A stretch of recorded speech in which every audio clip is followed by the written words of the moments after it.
Thank you very much. And of course, that's just a song. We don't want you to go home because we're going to be here for a long time. So stick around and have a good time. Speaking of songs, we like to go back now and make all the Texas Troubadours work once again before we come back. Featuring Bud Charlton over there on the steel guitar. You are listening to WOOP-LP, Cleveland, Tennessee. WOOP FM is a broadcasting service of the Traditional Music Resource Center, and we play America's original music. Where'd the old town go? They moved it all north of here in a shopping mall.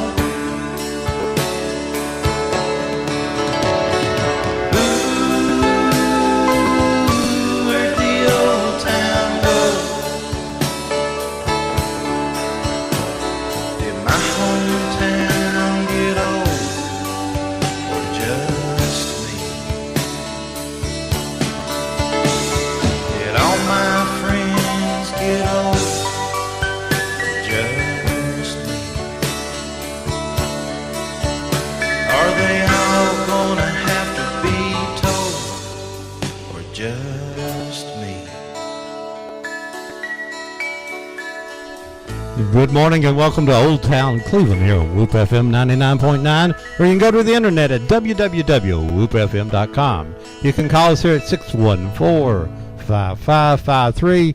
My lovely co-host, it's a privilege to say so. Well, you said it was in my contract and got in trouble for that. But my privilege to say so. Debbie Moore, tell us what's going on today. Good morning, Ron. We have a lot of activities going on in the community today, but we hope you'll stay with us at least on your drive to where you're going. The Ramp Festival's going on up in Polk County. You can tell I'm native because I say it without the L in it. Polk County, Tennessee. At the Ramp Festival's going on today, and we're having our first cruise-in of the year in downtown Cleveland, all around the courthouse square. Get out there and see the cars. I believe that'll start up about 4 o'clock this afternoon. And something that if you didn't get to go see the alumni football game last night at the Bradley Central High School against Bradley and Cleveland alumni, full contact, pads, uniforms. And how was that game, Ron? It was amazing. I thought it was going to be a joke. There's guys 45 years old playing football out there, full contact, but it looked like a semi-pro team. They played good. It was a great score. Let me guess, you got tired just recording the show for TV today? Yes, I did. You know, the WTMB, I was one of the anchors on WTMB last night, and they will show that today at 3 and 9 on Channel 5 here in Cleveland, and then at 11 o'clock tomorrow. It's about a three-hour game. Bradley won 27-21, being an alumni from Bradley. That was a great game, of course. We add that to the count of the high school count, too. You know, we called it official. But great game. I mean, really amazing how good it was. I thought it would be sort of more of a comical, and everyone got up. You know, there was no one laying on the field, so pretty amazing. And well, congratulations to those guys. And I understand there was just a little bit of pushing and shoving. Well, it's football. Just football. And you got to have some of that. But I think what that was to get a timeout so they could breathe. Yeah, you had, what can we do to get a little oxygen in. But pretty amazing football for, there was guys who graduated in 2013 and guys that graduated in 1985 played, and all through there. And it's an organization that comes around and does that. And, the Bradley had on the Bradley outfits and pads, and then the Cleveland High School participate. And they raised money for the athletic departments at both schools. I would say there's some folks laying on the couch this morning they listening may be, to it. Yes, Ron, did you know we're world famous now? I didn't know that. Yeah, we're world famous at Central City Auto Parts. Well, Central City Auto Parts, yes, I understand that now. Well, that's Maury, that's where we've been selling our DVDs, and that's a perfect place to sell a racetrack DVD. Found out. We have Maury Nicely on with us today, and he's a real historian, Ron. This might be interesting. Yeah, I wrote a couple of books. And so we're going to be talking to him a lot about Underground Chattanooga. Something that I had never heard of until we started doing this show, and we've been trying for years to get someone on, And we finally got someone, and he's also written some historical walking tours of East Tennessee and of Chattanooga, and so we'll be able to ask him questions about those kinds of things. So it's going to be a really good show this morning, guys. Our internet's up and working for the first time in 2 weeks. We're real excited to see everybody signing on. And this show will be on YouTube about Tuesday. Our last 2 shows are on YouTube. The background didn't work on those 2 shows, but you'll still be able to hear everything. And so and we'll that was post our those. dirt track racing show with Doc German and Dave Wright Jr. And last week, Mr. Mr. Ogle. Claude Ogle, He was 99 years young. He was amazing. I was out of town last week, and so I've got to listen to it. I was going, I hate it when I have to miss those type of shows, but I'm glad I'm here for yours because I've been wanting to learn more about Underground Chattanooga. Now, tell us a little bit about Mari before we go. And I mean, you from Chattanooga? Or? Sure. I'm from Chattanooga, born and bred in Chattanooga. I'm actually an attorney in Chattanooga today, and live there with my wife and kids. Okay, where'd you go to school down there? I went to Macaulay. Macaulay, Did you? yeah. Very I interesting did. history A there, too. tornado. Yeah, that's right, a blue blue tornado, tornado. as a matter of fact. Did you? Was you a basketball player? You're a pretty tall guy. No. You know, tall didn't equate with Awkward. basketball player in my Oh, book. yeah. Well, So where did you go to college? I went to Vanderbilt Mm-hmm. in Nashville, and then to law school at the University of Georgia, and have been back here in East Tennessee ever since. There you great. go. Great. Well, What we're type of so law do you glad. practice? I practice primarily labor and employment law. Oh, so, great, You know, yeah. and at a small firm in town called Evans Harrison Hackett, and Mm-hmm. there are 8 of us, and been doing that now for almost 20 years. So The labor. You been involved with the Volkswagen stuff? yes, I Oh. was. Yes, I was. I represented a group of employees in the UAW thing who did not want the union at the Volkswagen facility. So we were quite pleased with the outcome this week. You know, that's been interesting watching the twists and turns there in that situation. But we're so grateful to have Volkswagen in the area. Absolutely. Absolutely. Ron, let's mention Fro's Oh, show tonight before we get started. So he's we playing don't. at the B&B Marina tonight at, let's see what time we got there. I about believe 9 o'clock. Yeah. So up at the B&B Marina, the convertibles will be there. Maybe a lovely night for that at the marina. And if you haven't heard our 3 to 5 show on Monday through Friday, Fro Daddy takes that. And it's a different type show than ours. I just came He in. tries to make history. We just report it here. I just came in to pick up something the other day, and it makes me nervous. Yeah. How'd you get interested in Underground Chattanooga? Well, you know, being from the area, you know, I just, you know, I've always loved the history. I mean, it's Sure. a great historical city with just, you know, everything from the Cherokee Indians to Lake Civil War and- Winnipesaukee. Yeah, Lake Winnipesaukee, Yeah. sure. And so, Did you know there was a speedway there where? at Lake Winnipesaukee? No, I did not. We have a. I'm sorry to interrupt No, you, you're but this fine. is the way that the Debbie Moore mine works. The last picture we have of it's 1947. Yeah. And I understand it's a flat track, an oval flat track, and it was just beyond the parking lot behind there where the Cannonball is. And we have an aerial view of it, and then we have a picture of a lot of really neat cars coming up out of there in 1947. But we understand they raced motorcycles and the little Indy cars, and it was Midgets, before the yeah. stock car days. Yeah.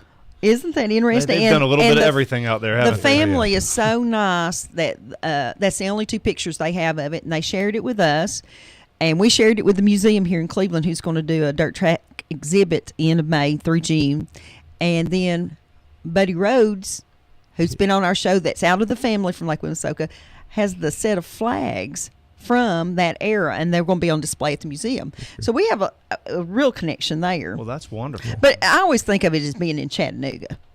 Well, Lake Winnie? Yeah. Well, Well, sure. it's just- you know, it's, yeah. you know, it's right over the line, but It's kind of like the Ocoee we'll River call- here. It belongs to us too. Yeah, that's right. You'll claim it, right? That's right. So yeah. So I've heard, I've heard about it over the years, but you know, I knew down where Comcast was. I worked in the cable industry for Charter Communications for years, so I knew all the guys down at Comcast, and they were in the building there, and they told me about the underground part. And I says, Right. "Well, I didn't know about that."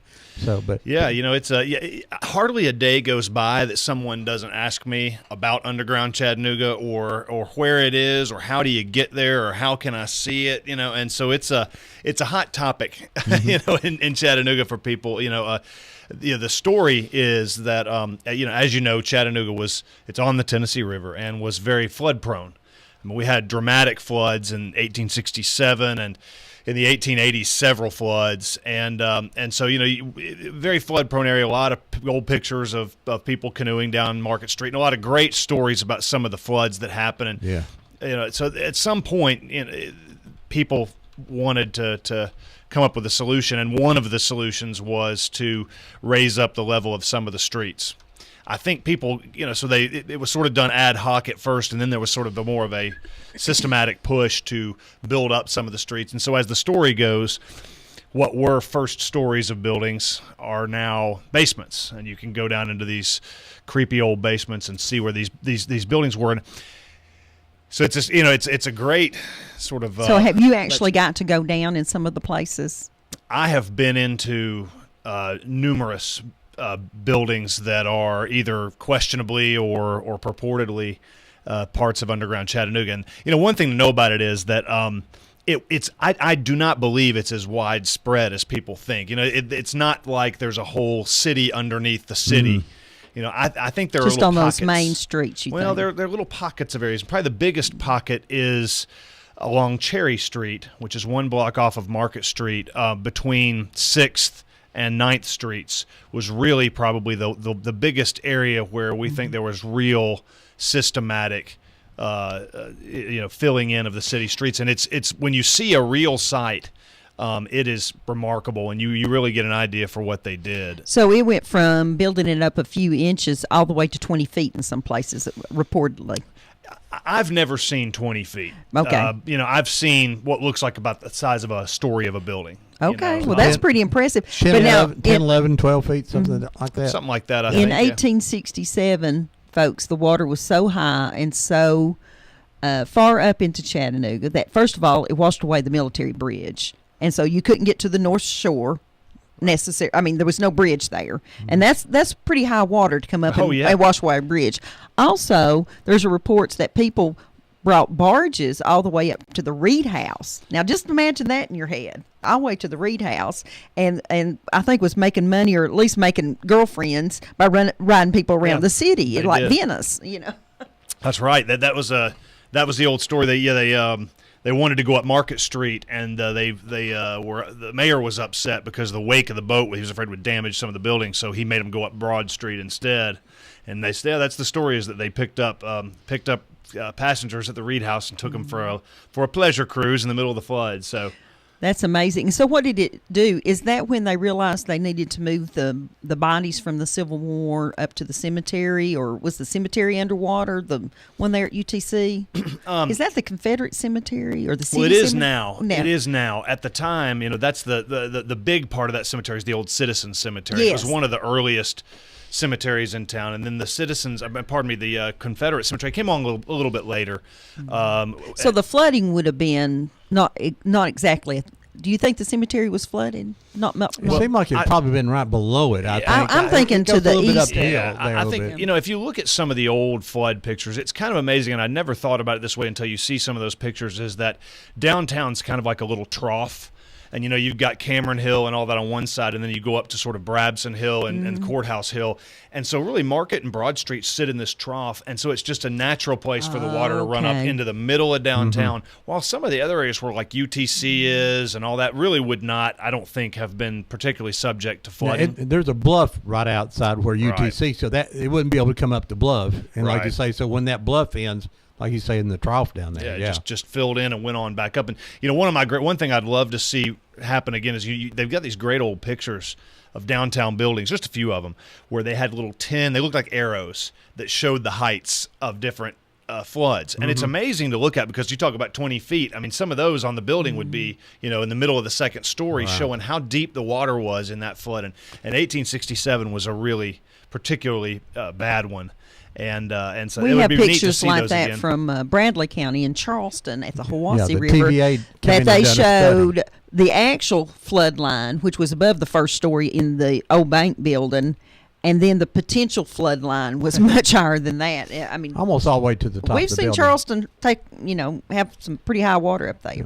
So now, when I've read different things. Was it did the city contract somebody to do this, or was it just the Chattanoogans started bringing buckets of dirt in? I mean, what's the best way to describe it? Well, the interesting thing, there aren't records. You would think, and what has sort of flummoxed some of us for a while about this is, you would think on a project like this, and the story goes, by the way, I guess this is what you asked was, story goes that individual citizens started building up, and then it became more of a large-scale project. But you would think there would be city records, or if you looked at old newspapers from the era, you would see, some discussion. I mean, think about it if we did this today. We wouldn't started yet. No, we'd still be we doing wouldn't be it. started yet. Well, We'd be doing it'd be in committee. environmental That's studies. right. Yeah. But, it was so. It's hard to find records of what happened, but when you go down and when you see how they did this in the areas where they did do it, and like I said, I don't think it was on the scale that some people have imagined, but it's clear to me that it's a larger scale project that individuals would have taken on. So I tend to believe there was probably some municipal involvement, because what they did just involves a lot of big stone that would have been expensive and it would have been difficult to move and create. So it was a big enough project that I think there had to be some city involvement. Okay. Yeah, and they had to redo the streets after they raised it too, right? Well, sure. Were they dirt still at that time, even in downtown Chattanooga? Cobblestone, A maybe? lot of dirt, and then there was some what they call Belgian block pavement going on. But really, where we were, probably still mostly dirt. And we're talking about the 1880s. What they did was kind of interesting. Is if you take a brick building, they built a retaining wall about, say, 3 feet on the outside of the building, and they built it up, say a story, and then capped it off with what's now the sidewalk, and then filled in on the other side. So if you go down into these old basements, you can actually go into where there's almost a little walkway between the old first floor of the building and the stone retaining wall that they built to hold back the streets. And it's really neat when you see that, because you get a kind of a flavor for what they were doing, and you can't see it in many locations. Yeah, is that what some of the people call the tunnels? Some guy, we posted some pictures and things, or try to get people to listen today. Always we do that, and people said he'd like to go down there and explore, but nobody will let you in there's tunnels and all that stuff. And I go, Well, now there's tunnels in this little report that says that there's some tunnels that obviously take you somewhere, and there's tunnels to nowhere.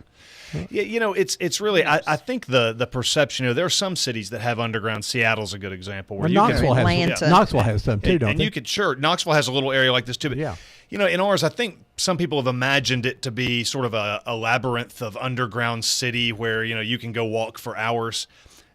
In my experience, that's not what it is at all. It's like going, as I've said to people before, it's like going into your house and going down into your basement, and then going back up and then going into your neighbor's basement. It's a series of basements that, for the most part, are not interconnected, and you can't walk around in. And then there are some sites that people have said, oh, well, that's underground Chattanooga. And as I've said, it's underground and it's in Chattanooga, but it's not underground Chattanooga. I mean, a great example is people say, well, part of it is under the old sports barn and the big river and down there by the river. And that is an underground space, but it's not part of what was created in the 1880s to prevent flooding. So when was that created? Well, that became the car barns where the big river and those things are now were built around 1906 to serve as streetcar barns for the streetcar service. And that basement was kind of, think about when you go to get your oil changed and there are the guys who work down under your car. Well, that's what the underground area is there. That's where they could bring in the streetcars. They could work from beneath, work on the streetcars. It's a basement area, but it wasn't created in the 1880s, where they buried old buildings, because there were no buildings on that lot in the 1880s. I am so curious about Orchard Knob. Yeah. Tell me about that area. For folks that don't know, there's a community called Orchard Knob.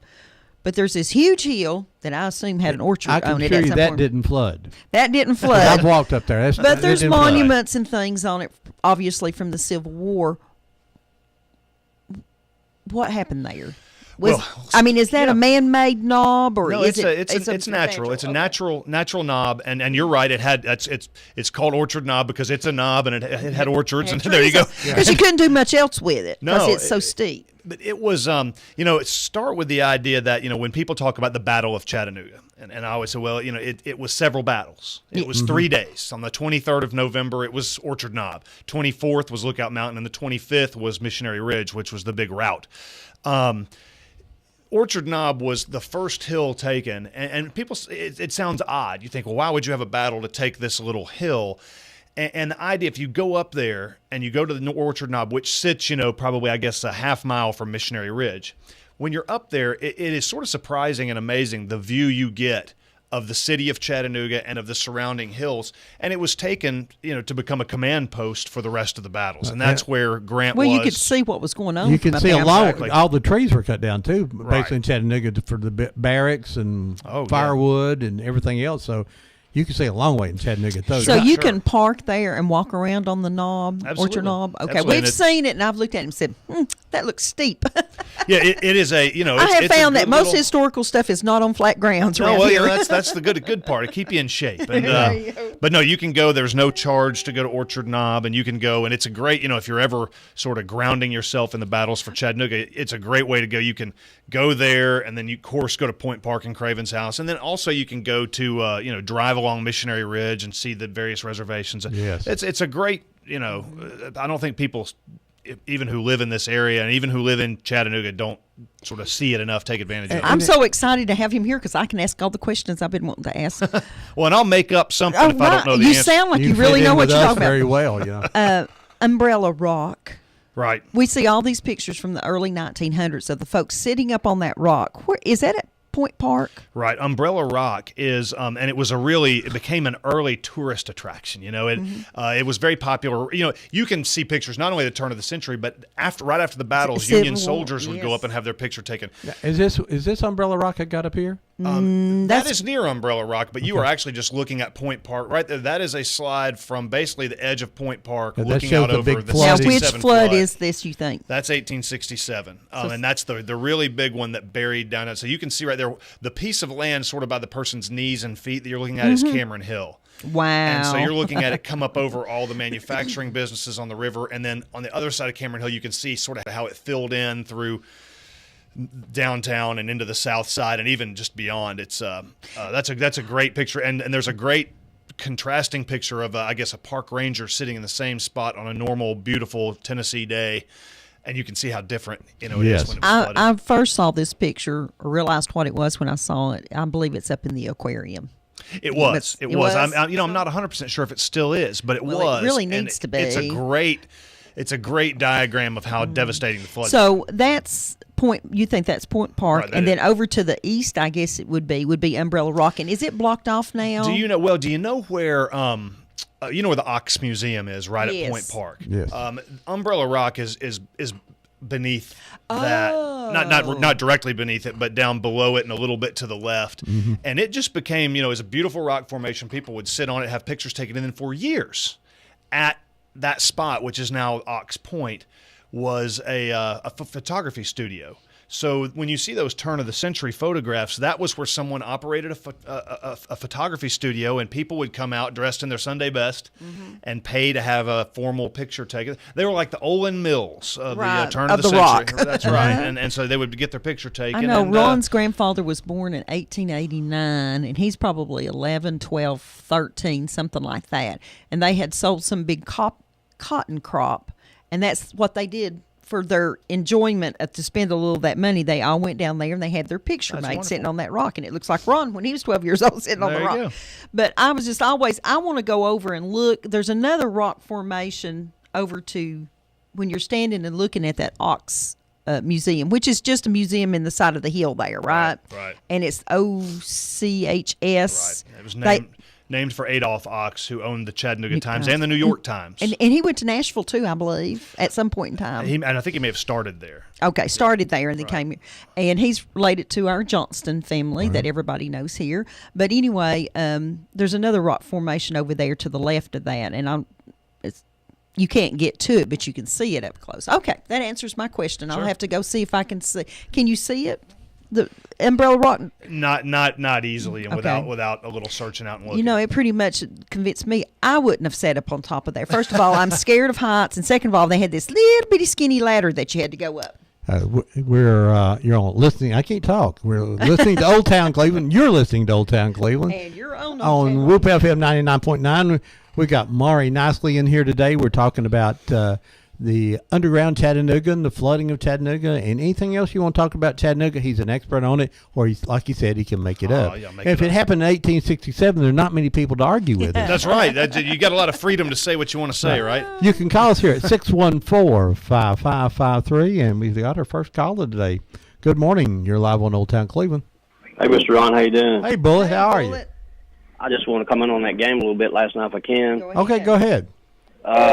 It was a good atmosphere where last night. It was a good crowd. I'll be honest with you, it was more crowd than I thought was going to be there. About 3,000 people, they said. Yeah, and it was a good game, and I enjoyed it. But I'll be honest with you, I don't usually go to games in April, but it was like I say, the atmosphere was fine, and it was for a good cause. It was a good football game too, wasn't it? Yes, it was. I know you're a Blue Raider fan, so it wasn't as good for you as it was for me. Well, I'll be honest with you, Ron. I met former heroes over last night. Captain Keith Cobb and Dante Hickey and Dietrich Smith. They was out. I actually went on the field and talked to them out there. Well, I didn't know Dante was there. Dante, one of the better football players to ever come out of Bradley County area here. You wouldn't know him now because I think he weighs about 250. Well, I was worried that he was going to come play, and of course, so he probably still could out. Well, I know he could outrun me. That would not be a problem.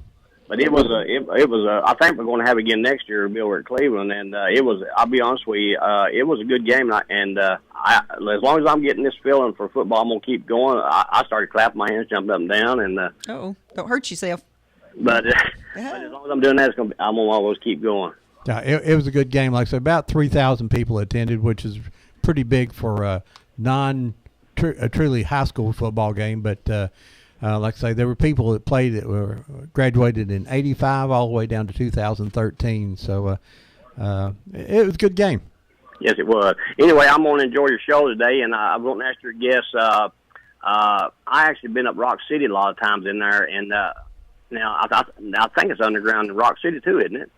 There's a few little caves and things up there. Sure. Probably natural formation. They are. I mean, the crevices and some of the areas are absolutely natural. And people remarked on the Rock City on Lookout Mountain as early as, I think, the late 1800s. It was called, I went and visited the Rock City. There's another Rock City, just of formations and all down at the canyon down at the other end of Lookout Mountain. But some of the things that you go in at Rock City have been assisted by some man-made. For instance, when you go into some of the caverns in Fairland Caverns, they're essentially crevices that have been sort of topped off. Mm-hmm. So there's a little bit of artifice, I think, to Rock City. Well, obviously, and it'd be easier to do it that way, electricity-wise and stuff like that. Oh, sure.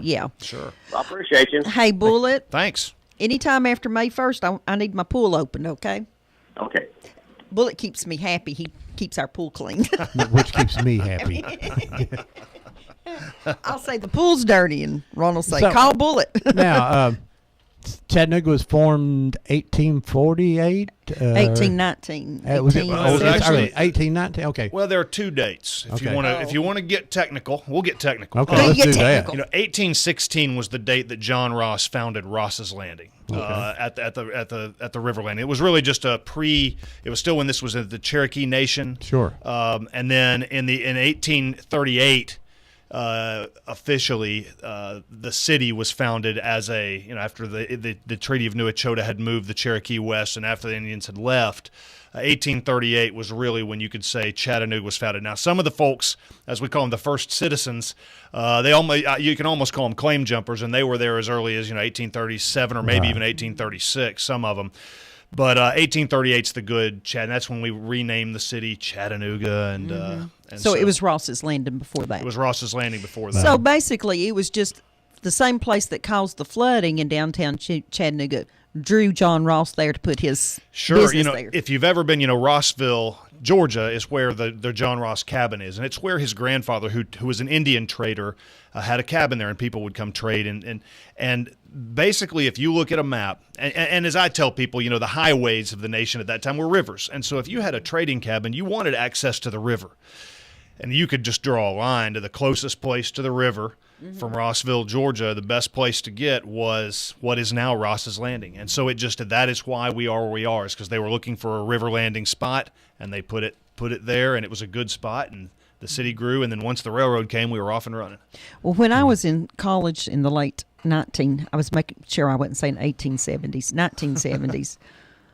The area there at the aquarium in Ross's Landing on the North Shore, I would not have walked there with an armed guard. It was just really tragic what had happened to that area.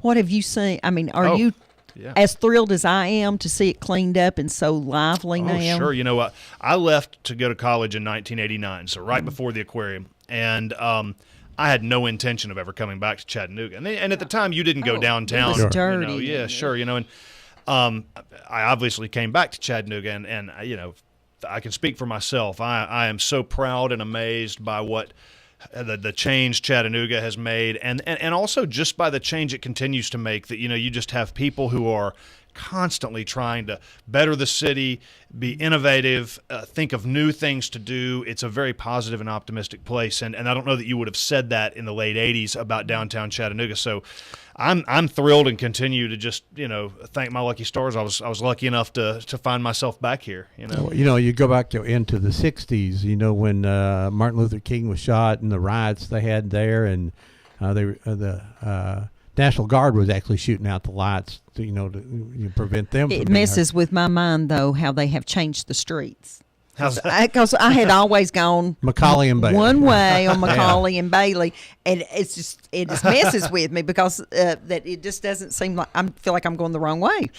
It's funny how quickly you forget, and I can almost not imagine. I used to love that too. It was a racetrack, and it slowed it down now. But it's funny how you look back and you can almost not even remember a time when it wasn't two-way now. Right, I love the things that went on in the past at Ingalls Stadium. Sure. And then I think down where Champy's Chicken is, you know where that is? Oh, there? sure. I remember when you went down through there.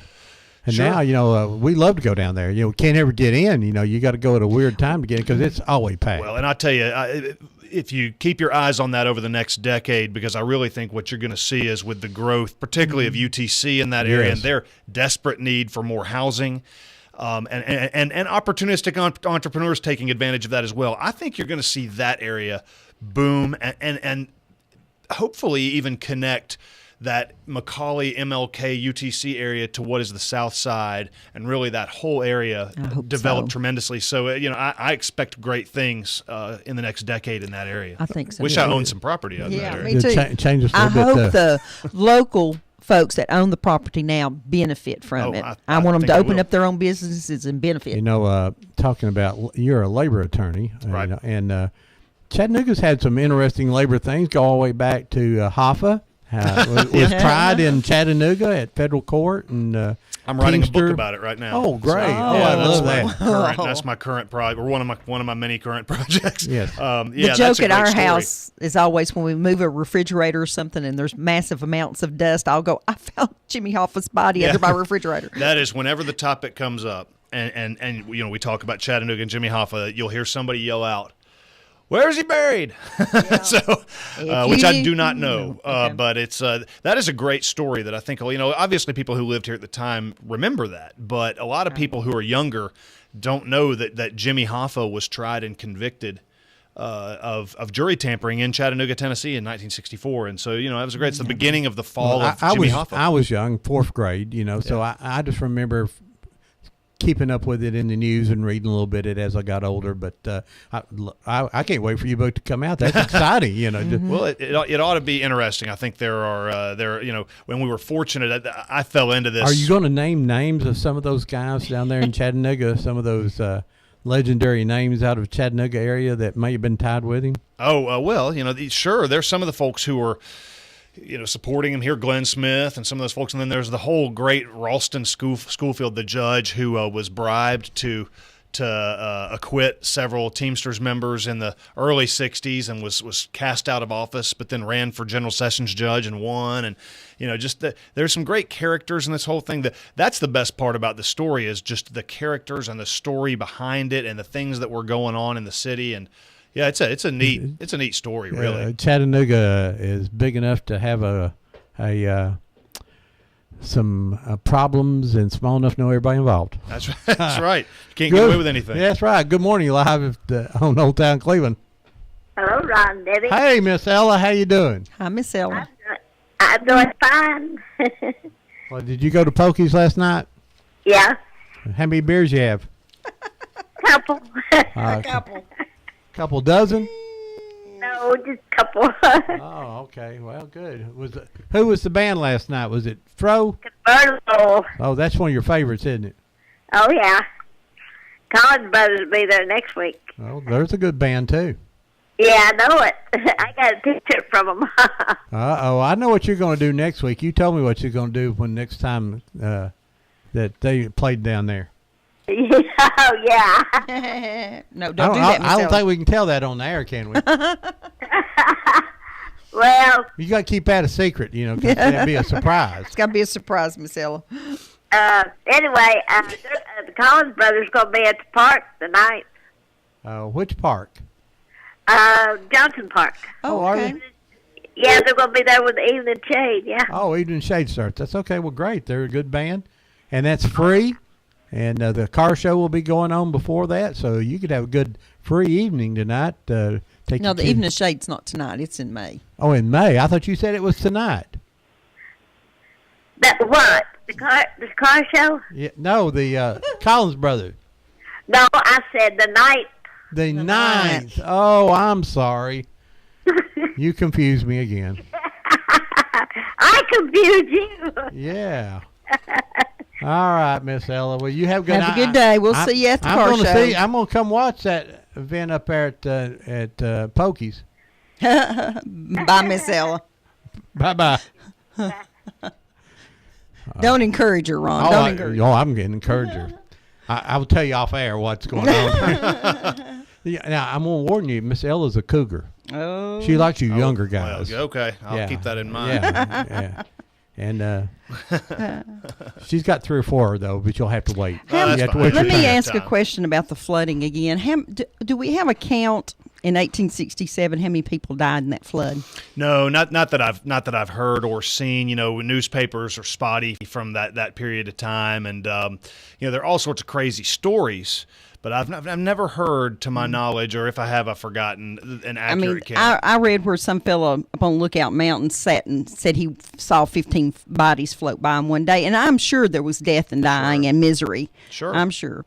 And no federal government to come help you the way that No, there they is were- now. You're just on your own. They did not declare a national or a And local then emergency. I thought it was kind of funny too that all of this misery going on in the local newspaper was reporting that they had seen women's clothing and men's clothing hanging out on the line together, crazy stuff like that. But that's the way the newspapers operated in the day. And for those of you who don't know, a lot of times probably 90% of the newspaper was already, I don't know if it was already printed, Maury, or if it came, it's kind of like the Associated Press, but I think the newspapers were already basically printed, and then they just added in small portions of the local news. Yeah. And so they would have news from Canada, but you wouldn't know what was going on in James County, Right. that kind of Yeah. thing. So what's the one thing out of Chattanooga history that just kind of rocked you back on your heels that you thought, or something that you just truly love to read about? We know you're interested in underground. Well, I have. I'm trying to think what rocked me back on my heels, but what's always amazing to me was and that I find very interesting to this day is just the way Chattanooga was built. When after the Civil War, and you look at places like, and if you look at the old George Barnard prints from pictures of Sherman's March, and you look at pictures of Atlanta after the Civil War, or Charleston, or Columbia, South Carolina, cities that were utterly devastated. And people will still say to me, they'll say, "Well, gosh, it was a real shame that that y'all, the Union Army occupied Chattanooga and tore your city up." And I always say the Union Army occupying Chattanooga was the best thing that could have ever happened to Chattanooga because, they used Chattanooga as a base of operations for the Atlanta campaign. And so they built Chattanooga up. They built shipyards. They built a rolling mill to repair a railroad. They built all these industries. And then at the end of the war, just like they do now, they sold them off. And so the rolling mill in particular became, the real kernel of what became the Dynamo of Dixie. And so what always amazes me is the degree to which that fortuitous event, helped build Chattanooga, as well as how many Northern soldiers. I grew up. I remember my brother and I made up songs about being Confederates. I was fascinated by the Civil War. Even then, you thought, well, okay, we're from Chattanooga, Tennessee.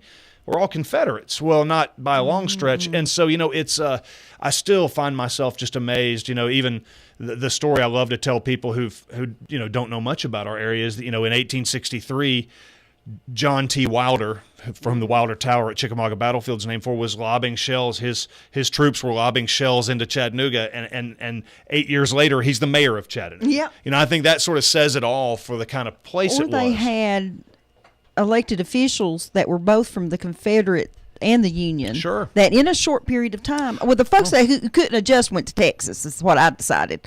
Sure. The Southerners some who of that. just couldn't adjust, or they didn't feel like they could live in their community safely anymore. They just went out west and started over. Sure, and there were a lot of people who felt like they had to because they were their lives were going to be in danger if they didn't leave, and so a lot of people fled. But and that is a good point. That's a lot of your most radical folks were maybe not hanging around. But it was Or the people that wanted to start over, a fresh start. I think too. I kind of think of it like that. I mean, they even some of them tore down their church buildings and took them with them. I mean, it's crazy stuff when you get into it and start reading the diaries. That's what was amazing to me in researching East Tennessee. And I think we talked about this before, that I did the book on East Tennessee cities, walking to about 25 cities, was just the great Civil War stories. And sometimes we all get a little exhausted of the Civil War, but the great stories of not grand battles, but of moonlight raids and guerrilla activities and murders and atrocities. And I find that very intriguing because it had to have been a terrifying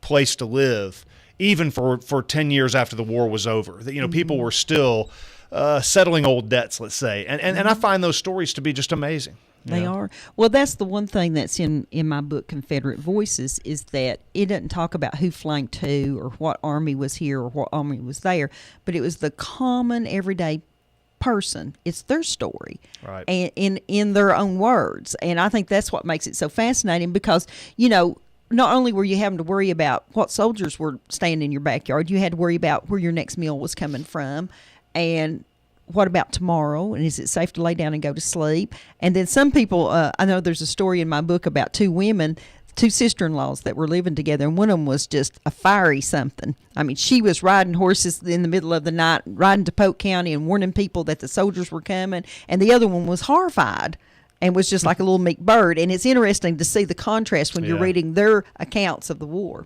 And we had Larry Stevenson from down in Alabama who wrote a book about the bushwhackers come through here, and the one up in well, the name escapes me now, but Greenwood, Gatewood, went through who's a remarkable figure. in I've read Polk that County. book. He was here and talked about that, and it's just so interesting. We've had a lot of Civil War stuff here over the years, and well, the Gatewood information is just great, and I loved that book, by the way. Just really did. Read that last year, and it if you're interested in East Tennessee history, Great Gatewood's a great story because just rode through this area, and of course was in North Georgia and also in Northeast Alabama. But the stories of the halfway house and shooting all the guys, and of course a couple of the victims of his massacre at the halfway house in the Ocoee were are now buried in the Chattanooga National Cemetery, and then there's the grave, the John Fane grave up near Copper Hill, between Copper Hill and Ducktown, where it says, on this grave it says murdered by John P. Gatewood. And there's just some great, those are great stories. And again, just it had to be a remarkable time to live in this region. Now, when you go up to Chilhowie Mountain, there used to be, there's a big rock up there that someone took the time to engrave, hand chisel names on. And it used to be back in the woods and it was hard to find, but apparently Cherokee National Forest has cleaned off that area now. When you're going up through there and when you get close to it, it calls it the Confederate Campground.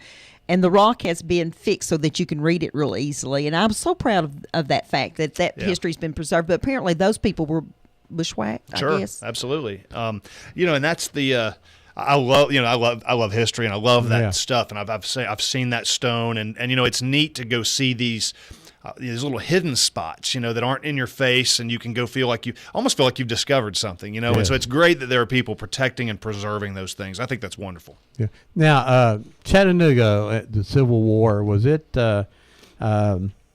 it was split probably like Bradley County and place else, half Bradley. I mean half Confederate, half Union. You know, I think what it says without going into the numbers, what I've always thought was very interesting was if you look at the numbers, when the vote for secession came, Chattanooga as a city voted to remain or to secede from the Union. They voted Confederate.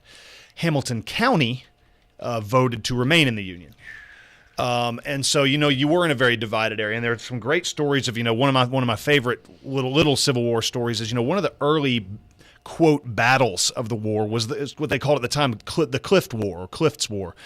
And William Clift was a very wealthy landowner in what's now Soddy Daisy and the northern part of Hamilton County, and he was very pro-Union. And some of his sons weren't and joined the Confederacy, but he organized a group of, I guess, around 500 men. And the Confederates at the beginning of the war, and this is before Shiloh and Antietam, and before they knew the bloodbath this was going to be, the Confederates were so worried about his force that they sent John C. Vaughn with a group of Confederate soldiers to rout them and to rout them out. And they did. They dispersed them, and most of them fled to Knoxville and up to places where they enlisted in the Army and joined. John C. Vaughn's one of those guys that he's a hero in some people's book. In other people's book, they don't respect him so much, but he's in my book too. Well, and he is I haven't read it yet, but a biography, I believe, a biography of him came out last year. It did. And interesting. Again, if you one of those small figures. When you're tired of reading about Robert E. Lee and Stonewall Jackson, to turn to the Western campaigns, and you know if you're interested in East Tennessee particularly, John C. Vaughn's a great subject. And to they know arrested every woman in his family and put them in prison during the whole war, which I thought was they may have been at Me and a couple other gentlemen. That's kind of rough treatment. We put back out the book, The History of the Rebellion of East Tennessee, right. J.S. Hurlburt. We found there's only like 12 original copies because they burned them all here on the courthouse square. And we found the original book and republished that book, 1,000 of them. And it's those stories. It's not about, the few little conflicts we had here in Bradley County, but it was a northerner's view of Bradley County and East Tennessee, J.S. Hurlburt, which we think is probably a pen name because we can't really find him. And he was from the Indiana Ninth. And the reason we're writing this book was to write a history of the Indiana Ninth. And so... which I believe camped down at Bendabout Farms. Sure. And he wanted to... the people of Bradley County went to Nashville to try to make it the ownership of this book a crime. Huh. And it didn't work, so they gathered them all up and burned them. Well, that's interesting. So, but those type of little books like that, and it just the stories here, like you're talking about, is they're not major battles, and it was just, and it has an old map of Bradley County, and it talked about tons of people here, and a lot of people have found their families in there. Which you find your family in there, you got to buy one of the books. So, that's right. But I mean, we don't have any more of those before anybody calls me. Yeah, they're all gone. They're gone. Yeah. And then the Confederate Voices was almost the counter voice to that book. Yeah. Hamilton County, Bradley County, from its creation 1838 to 1860, voted for Democrat presidents. And 1860, the next time we voted for president, they voted for Republican in Bradley County every year except one time. They voted one time for FDR, one time. And so, four times. How was Hamilton County tend to be a little bit more mixed, Democrat Republican in the earliest days, weren't they? I've not spent a great deal of time looking at the political history of how nationally how Hamilton County voted, but I think in that time we did have a number of northern. We had a great influx of Northerners who became very prominent citizens, and I think particularly if you look at some of the congressmen who were coming from our area, even in the 1880s and 1890s, they were Republicans. And so I think we were probably pretty divided, but of course we've been known, just like the rest of East Tennessee, as very staunch Republicans for decades. And except Polk County. Yeah. Except Polk County. And there are always going to be little pockets. It's an interesting area because I think it's surprising to people when I tell them, that if you look at East Tennessee, Sullivan County, which is where Bristol and Kingsport are, Sullivan County during the Civil War was known as the Little Confederacy because, and I think that tells you how odd it was that they were very pro-Confederate, that they that they were known as the Confederacy, because the rest of East Tennessee was very pro-Union, or at least very divided. I mean, the story goes that the man who Gatlinburg was named after was run off out of town because he was a Confederate and a lone Confederate voice in Sevier County. Now, I think the truth, and there's more to it than that, but it was a very divided area, very divided region, and I think that's one thing that makes it so interesting. People come here to visit, and they sort of expect to see the same thing they'd see in Montgomery or Columbia, South Carolina, or, they expect to see the South, and it's a very different region, and it makes it more interesting as far as I'm concerned. Yeah, East Tennessee actually voted to secede from Tennessee. That's right. And then, of course, we had the state of Franklin. That's right.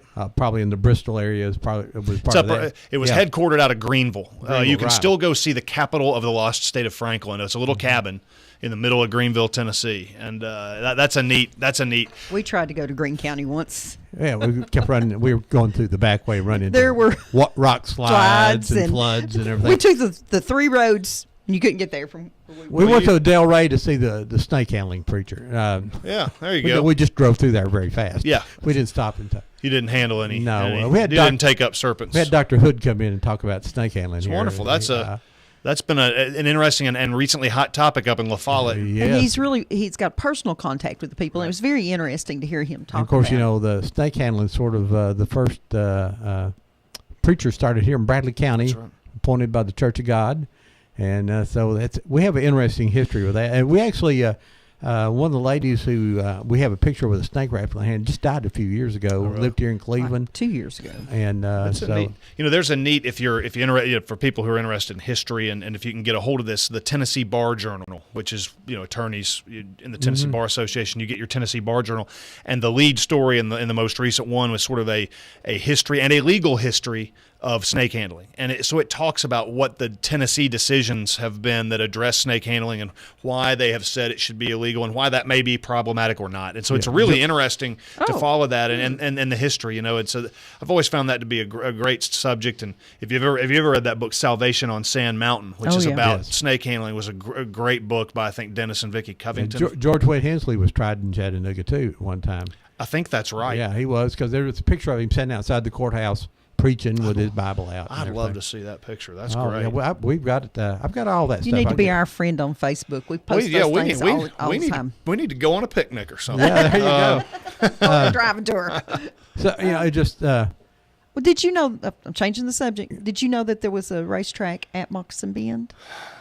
It wouldn't surprise me if there was anything's been at Moccasin. I mean, Alton Park. Warner Park, Soddy Daisy, you name it. Now, Soddy Daisy may have only run one or two times, but it was still in the newspaper that they had run. But Moccasin Bend, I have not found any still. The odd thing is I have found no still photos. Yeah. Early 1950s. Huh. Probably it ran 2 years. But we have movies from both years. Is that crazy? That's remarkable. And so the National Park Service, is going to be hopefully in the future opening up an interpretive center there. And the young lady contacted me and asked me if I had any pictures, and I said, well, no, but I've got movies. And she couldn't believe it. So I made sure that they got copies of those movies so that they can show them there at the interpretive center. So I hope they use them. There was some liquor guys involved in that racetrack down there. There were some liquor guys involved in most of those racetracks. We understand the folks that owned it, ran it. We don't know. I don't remember. The first year, the fellas kind of all went to jail about December for doing something that they shouldn't have been doing. And then the next year, it ran by some folks out of Nashville, and they thought that all the racers would come over Mont Eagle Mountain and come race, just on a whim, and it was too hard to get there, and so they decided. And the competition of tracks, it was a boom in that early 50s of dirt tracks and things. The flooding in Chattanooga, I mean, since they've raised the city, I mean, there's still been floods. There have been, but I've got a picture of, I think this is Rossville Boulevard, 1917. Okay, yeah, that looks like the 1917 looks kind of flood, like probably. Venus. And well, 17 that's one of the last great floods. After that you've got Watts Bar, and then not Watts Bar, pardon me. You've got down in through the gorge, and Hales Bar. You got Hales Bar, and then with Chickamauga, And then even things like the Brainerd Levee have stopped a lot of the flooding. The but then Brainerd we've had Levee some- was a big help. It was, but we've had 1973. You had a big flood. Yes. I think 2003 or so. We had a flood that was fairly bad, particularly through the south side area. Mm-hmm. So we're never going to be completely flood immune, but We need certainly they've stopped that the frequent downtown floods that just buried the city. And at a point that becomes. People don't want to rebuild them. 73 Right. was a big flood area through all the whole region. Yeah. I know we got hit bad here too, and I remember going down through there and what used to be Kmart. Now it's where Pavlon and the new Right. Rave is. Right. That was completely Right, underwater. I and remember that wa- one was really flood prone. Yeah. Let's get this call. Good morning, live on Old Town Cleveland. Good morning. This is Lisa. Hey, Hey, Miss Lisa. Lisa Poe Jones, did you pick up your DVD of It's a Dirt Track Life? Yes, I did. I was hoping so because it was gone. Well, I gave it to my dad, so Okay, I hope he enjoys it. And he probably has some good stories to tell me after he watched it. it will. I don't think he's watched it yet. I think we're going to try to all get together one night and do it as a group. Good. So, but I wanted to catch you before the break. If you can go back to the man from Saudi Daisy that formed a regiment, and then you said they got routed to Knoxville. Can you tell me those names again? Because I have a great-great-grandfather who's kind of a mystery, and when I'm searching for things, I find this soldier who was from Saudi Daisy, and I buried in Saudi Daisy, but all the rest of the family is in Knoxville. I'm like, that has to be wrong information because you wouldn't be in those two places, but now that you've said this makes sense to me. Well, sure. The individual who was sort of the leader there and a very prominent Hamilton County citizen was named William Clift, Clift, and you can still go out in Saudi and see Clift Cave Road and other things named after Clift. And Clift is buried in the Presbyterian Cemetery up there. He has a nice marble obelisk grave. Like I said, a very prominent Hamilton Countyan at that time. And at the time, the Confederates, after that early sort of skirmish, let's call it, a lot of the Unionists in town were sort of flung out of town, let's say, and Chattanooga was sort of more or less held by the Confederates. And this is during that same period where you're having the bridge burnings throughout East Tennessee, so things are starting to ramp up. And Knoxville was one of the places that a lot of people went to try to gather and form into units, and then up in Kentucky as well. So you had a lot of people who were leaving this area in Southeast Tennessee and going north towards Northeast Tennessee or over the line and finding Union units. And so the Clift family was very prominent. Like I said, though, he had sons who were in the Confederate service, and he was a prominent Unionist and continued to fight throughout the war. He was not killed in the war, but his unit might be a decent place to start looking for more information. And I do know, if I'm not mistaken, I think that there's going to be more information when the Chattanooga History Center opens. I think they're going to have some discussion of that Clift War as one of their sort of little new kernels of information. Okay. Well, that just, when you said that, things just started falling into place because I thought it was so ridiculous that this man was from Saudi Daisy, then somehow all of his children were in Knoxville, and then yet he was buried in Saudi Daisy, but everything keeps going back to this man's name. So it's possible that he did move up to Knoxville. His family was established there, and then after the war, he asked to be buried back where he was from. Sure, absolutely. So, okay. Well, There you go. Well, good luck. Mystery solved. thank you so much. Bye-bye. Bye-bye. Yesterday we had a bit of a tragedy as far as historians are concerned here in Cleveland. Big story. We have at the intersection of Broad and Ocoee Streets, we have the Confederate Monument and a smaller monument that was erected in 1889 for John Hardwick, Will Steed,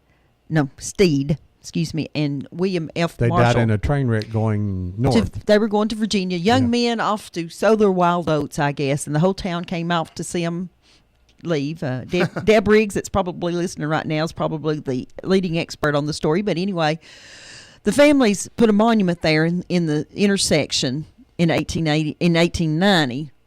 to remember them. Later on, that monument was kind of tossed over to the side. The big Confederate monument was put up, and I think there was a court order that finally told them they both could occupy the space. The Confederate War almost broke out again here in Bradley County over that particular. But at any rate, unfortunately, there was a wreck there yesterday, and thankfully no one was seriously injured.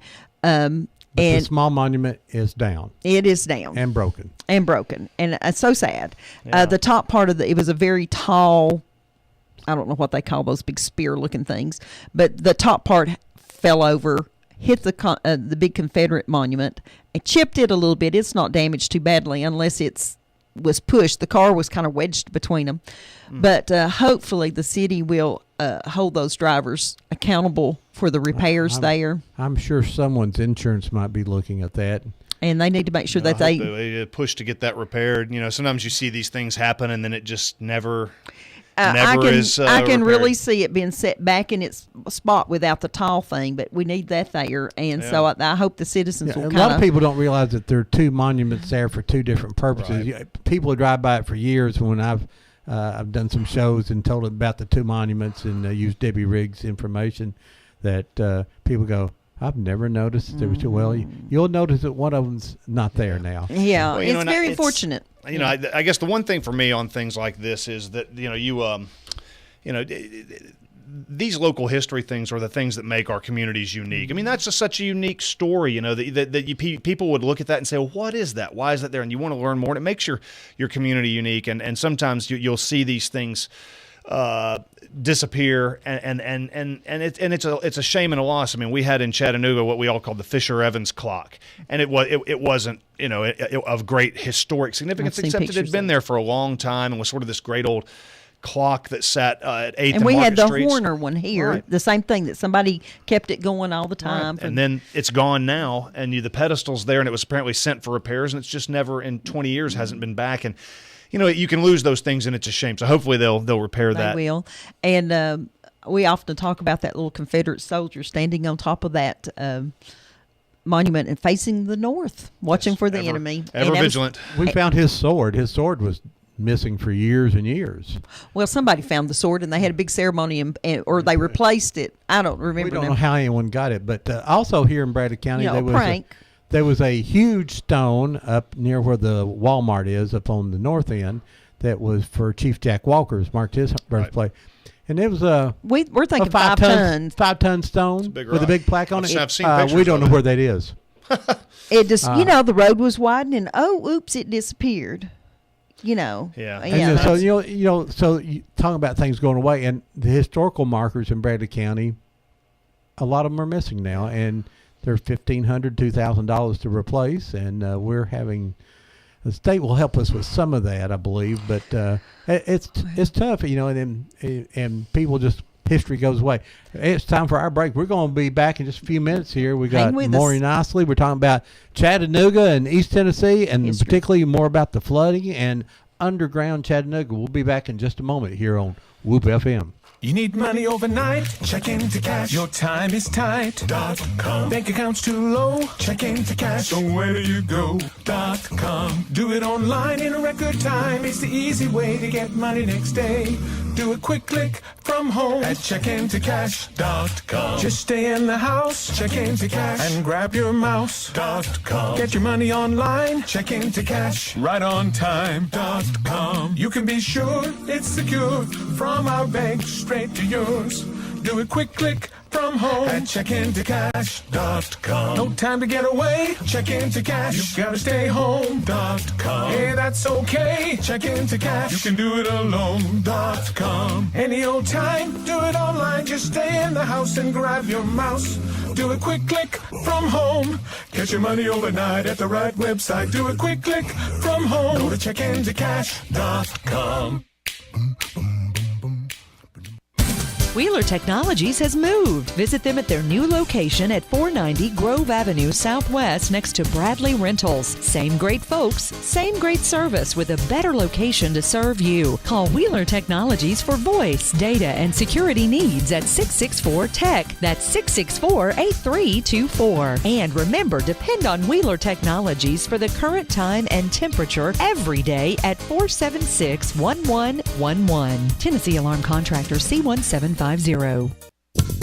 Kiesler Incorporated is in the business of recycling your metal, and they pay cash. The only covered scrapyard around where you can recycle rain or shine. They're located off the bypass on Overhead Bridge Road. Automobiles, appliances, copper, stainless steel, tin, all metals can be recycled at Kiesler, and you can walk away with cash. That's right, they pay cash, and they are the friendliest scrapyard in the Southeast. If you have unwanted metal just laying around, bring it to Kiesler Recycling today and walk away with cash. Kiesler Recycling open Monday through Saturday, 7:30 to 5, or call for more details, 614-3000. I'm Tom Collins, current Bradley County Road Superintendent, and I have worked with Sandra Knight for the past 15 years. Sandra is more than qualified for the position of County Road Superintendent and has the hands-on knowledge of road maintenance and construction. Her experience will be extremely beneficial in projects managed by the Road Department. Sandra has a great work ethic and has the education and experience to move Bradley County forward. I personally endorse Sandra as the best candidate for Bradley County Road Superintendent, and I should know I have been in the position for more than 15 years and know what it takes to make the department successful. As I pass the torch on this very important position for Bradley County, I'm asking that you help make sure it gets passed into the right hands. Join me and vote for Sandra Knight in early voting or on Election Day, May the 6th. Paid for by the Committee to elect Sandra Knight, County Road Superintendent. Tina Bishop, Treasurer. In the nation, we're behind you 100%. Add brand new belongings from Nationwide Insurance, and we'll replace stolen or destroyed items with brand new versions. Call Eric Neff, Nationwide Insurance, Brian Norton Agency, downtown Cleveland, 599-1026. Nationwide is on your side. Optional feature exclusions and limits apply. Damaged items may be repaired. Consult policy language for specifics. Nationwide Mutual Insurance Company and Affiliates, Columbus, Ohio.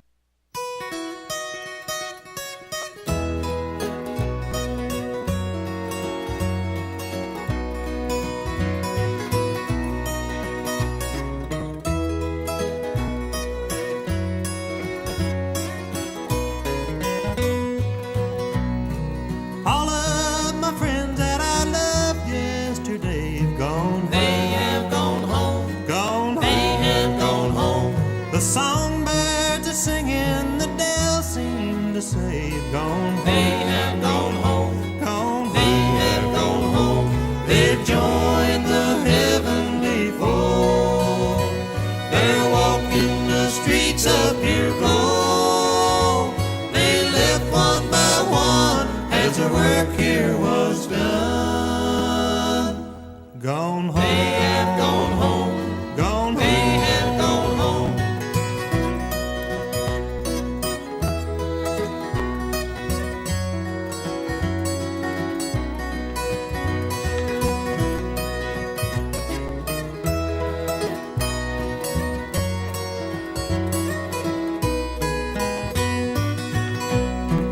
Life here is lonely since they've gone before. Gone. They have gone home. Gone. They have gone home.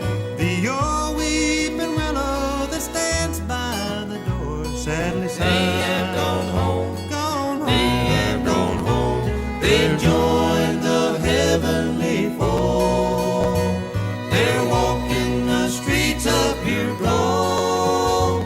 They left one by one as the work here was done. Gone home. They have gone home. Gone. They have gone home.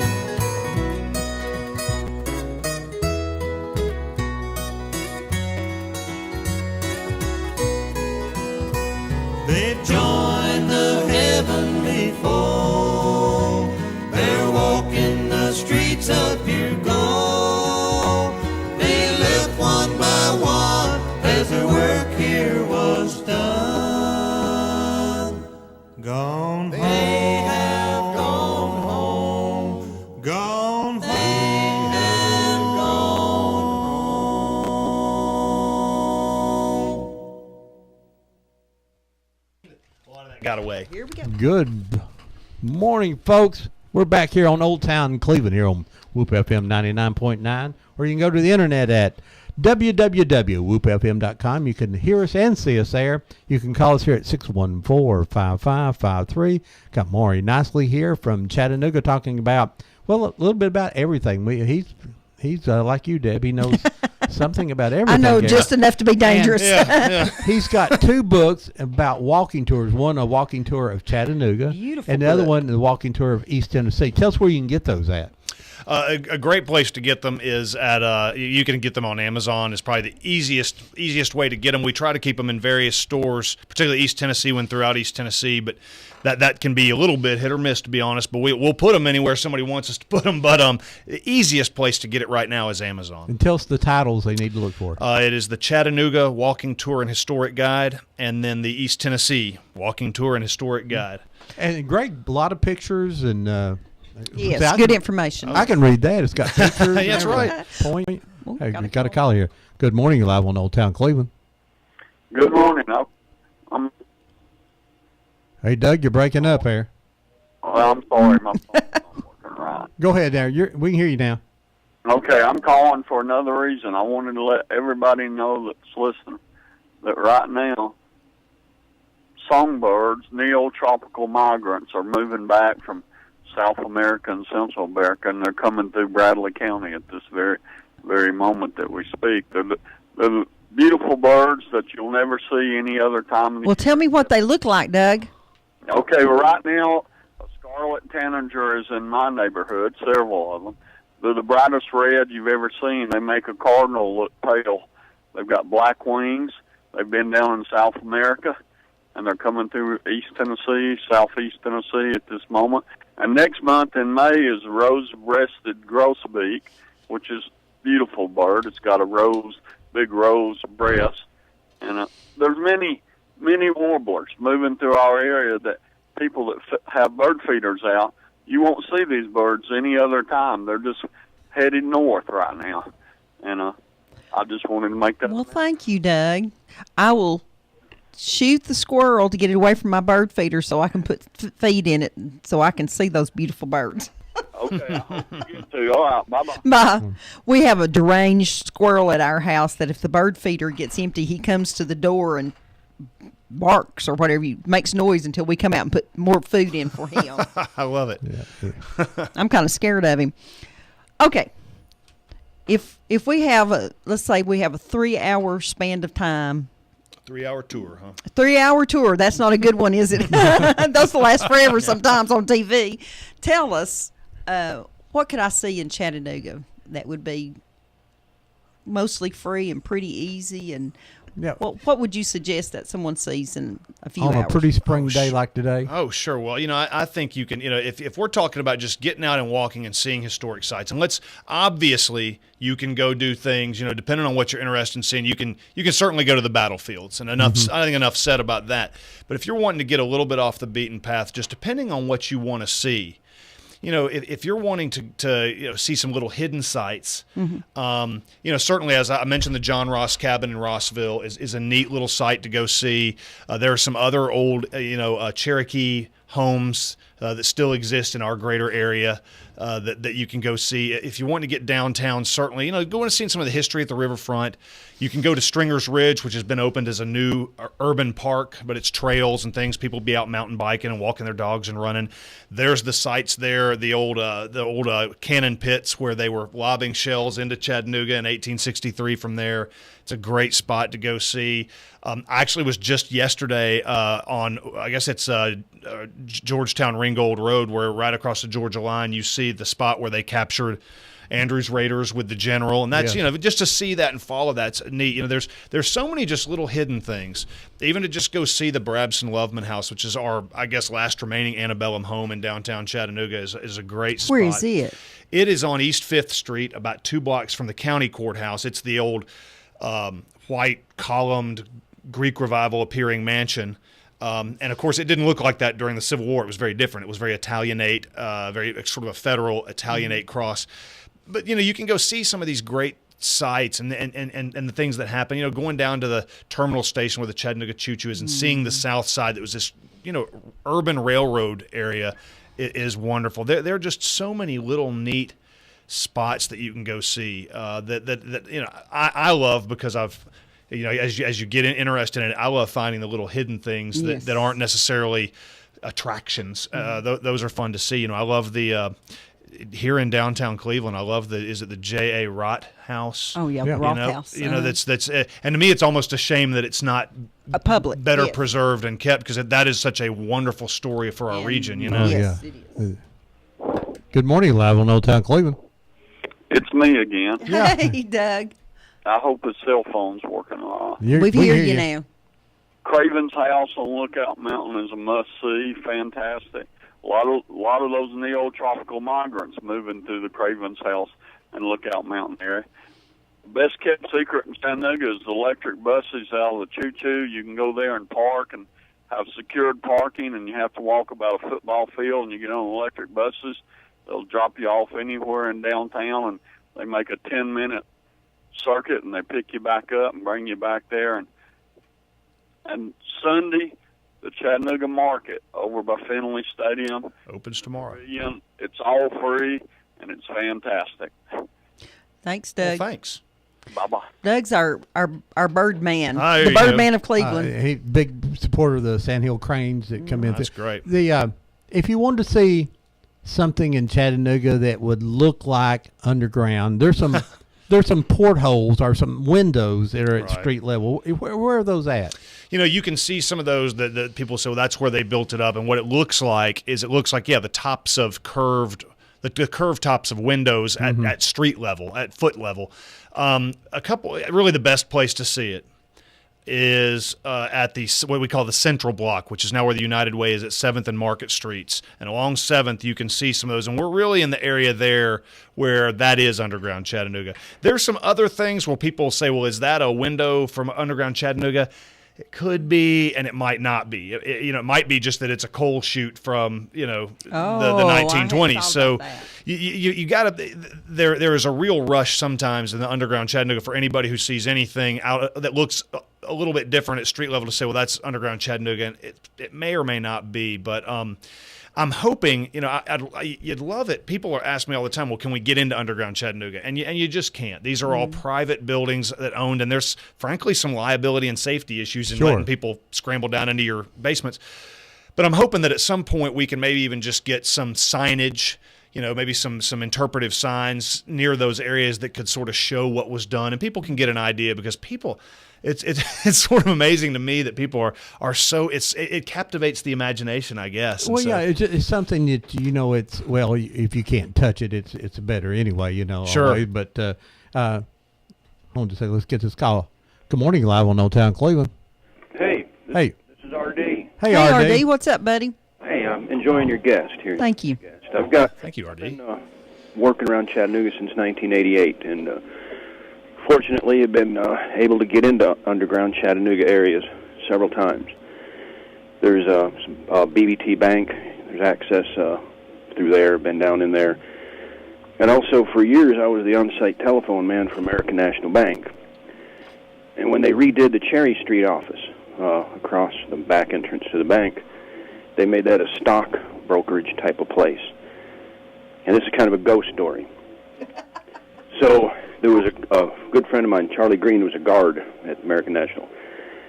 If you go to the basement of the Cherry Street office, there's a cement wall that comes up from the old underground level.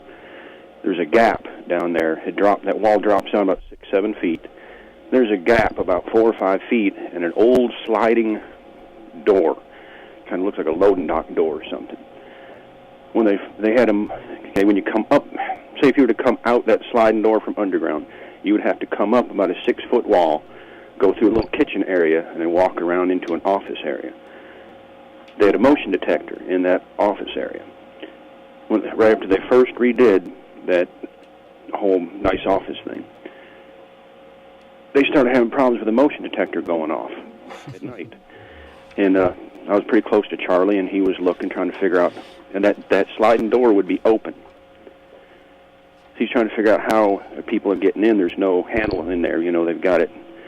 They have to come through that door from the underground. Who's down there at night? how are they getting across this gap up the wall through the kitchen and into this thing to set the motion detector off? So we looked at that, me and Charlie, and I said, well, why don't you do this, Charlie? Get you some flour or some mortar mix and sprinkle it down there in that dirt, because if anybody comes across that area, they're going to have to leave footprints there, right? And they got to scramble up this wall. So he said, okay, that's a good idea. So him and Paul, another guard, both Charlie and Paul are passed away now. They put, I forget, it was mortar mix or flour, something down there. Next morning, sure enough, the motion detector had gone off in the office area. The door was open, but there was no footprints in that powder. And you could not literally walk across that gap and shinny up that wall to get in there. So they finally padlocked and chained that door shut real good. I never had another problem out of it. I love it. So that's pretty... Well, we often talk about down at the old city jail in downtown Cleveland, that the doors down there would open and close by themselves at night, too. I was there when that happened, so, not in jail. But, sure. So that is an interesting area. There's some cool stuff underneath the BB&T bank building downtown. There's an old entrance to an old telegraph office that's still got some desks and chairs and stuff, and I'd give anything to have the door off that office. It's got a pretty cool old glass door, but I think it looked a little inappropriate for the phone man to be running off with their door. Yeah, I think so. Someone online was saying they really enjoyed your story about the door. Oh, very good. So that is a true story. I miss Charlie. Charlie and Paul were very good friends. So, but enjoying you guys. Thank you, RD. Bye-bye. RD's a good listener and caller. How many?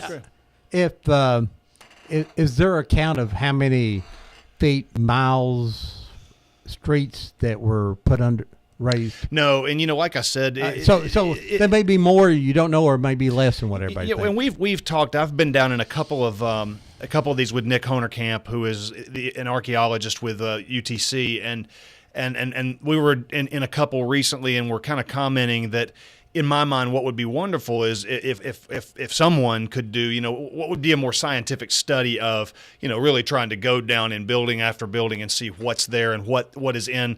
I've got a pretty good idea of the big sites, but there's no real map or tracking yet. So no. And again, I do think it's a lot more limited than people think. Oh, okay. Good morning. You're live on Old Town Cleveland. I just wanted to say tomorrow's my daughter's birthday in California. She'll be 48. Well, I don't have to yell real loud then, all right? Thanks, Miss Ella. Happy birthday to your daughter. Okay. Bye-bye.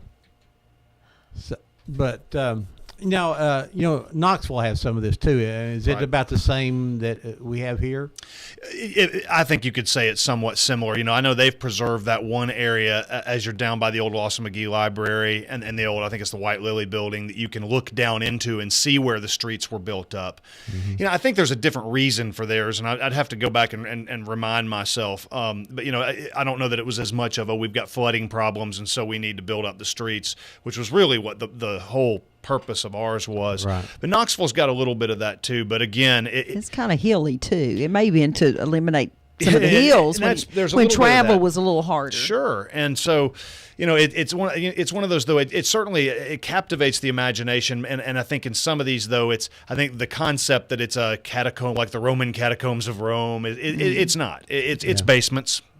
that you can go down into and maybe see where some windows that don't go anywhere. Now, there's some original basements in some of the old buildings downtown here that we understand that are just dirt walls and stuff.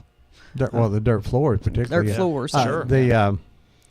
I lost my train of thought there. What I was going to say. What else can we go see in East Tennessee that you would suggest? I had like I said in the book, we did 25 cities. And so, there's a lot of culling and a lot of trying to figure out what the cities are. And then, I was familiar with some of the places, but then there are others that we said, well, okay, let's go check it out. Because people said, I was captivated by Rugby. Oh, I love Rugby. I don't think Ron's been there. I don't know if I've been to Rugby. Rugby, it's about 2 hours north of Chattanooga on 27, and it's up in the it was a utopian village, never quite took off, and it's now a little bit of almost a ghost town. But you can tour some of the buildings from the 1880s that exist there. Wonderful place to go. I thought Dandridge, which is just north of Knoxville, is a wonderful place to go. It's the second oldest, arguably the second oldest town in Tennessee, and just has, wonderful old federal-style buildings, great history. And, of course, they were going to flood it, but then they built a dike basically on the edge of the city that, keeps back the lake. there's cities like that, and of course places like Jonesboro and Greenville that have wonderful history. Around our area, we did Chattanooga, of course, we did Cleveland and Athens and South Pittsburgh and Copper Hill, and just there's just the different variety of history you have to all these towns in our area, and the places you can go see is remarkable. Places that I didn't even frankly think of having. I went up one day to do research on Loudon, which Loudon was a great river town. Mm-hmm.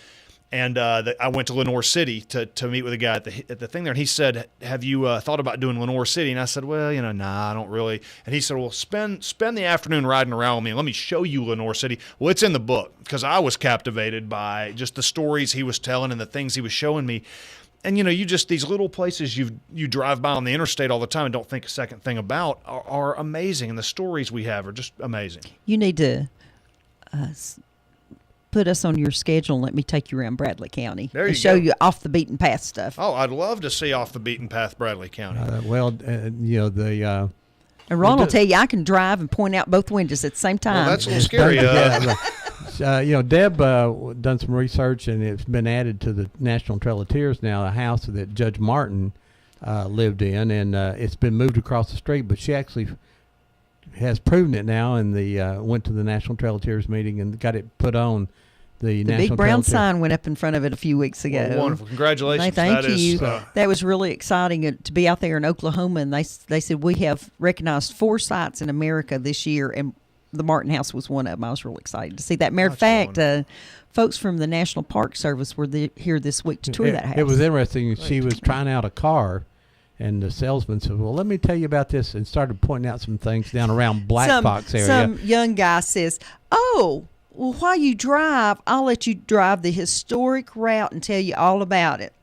Well, so you didn't say anything. She schooled him. Oh, no, she schooled him. Oh, I let him go for about the first 3 miles. Then I said, "Okay, well, let me tell you something to go with that." That's cool. Well, but he enjoyed it, and he was making notes.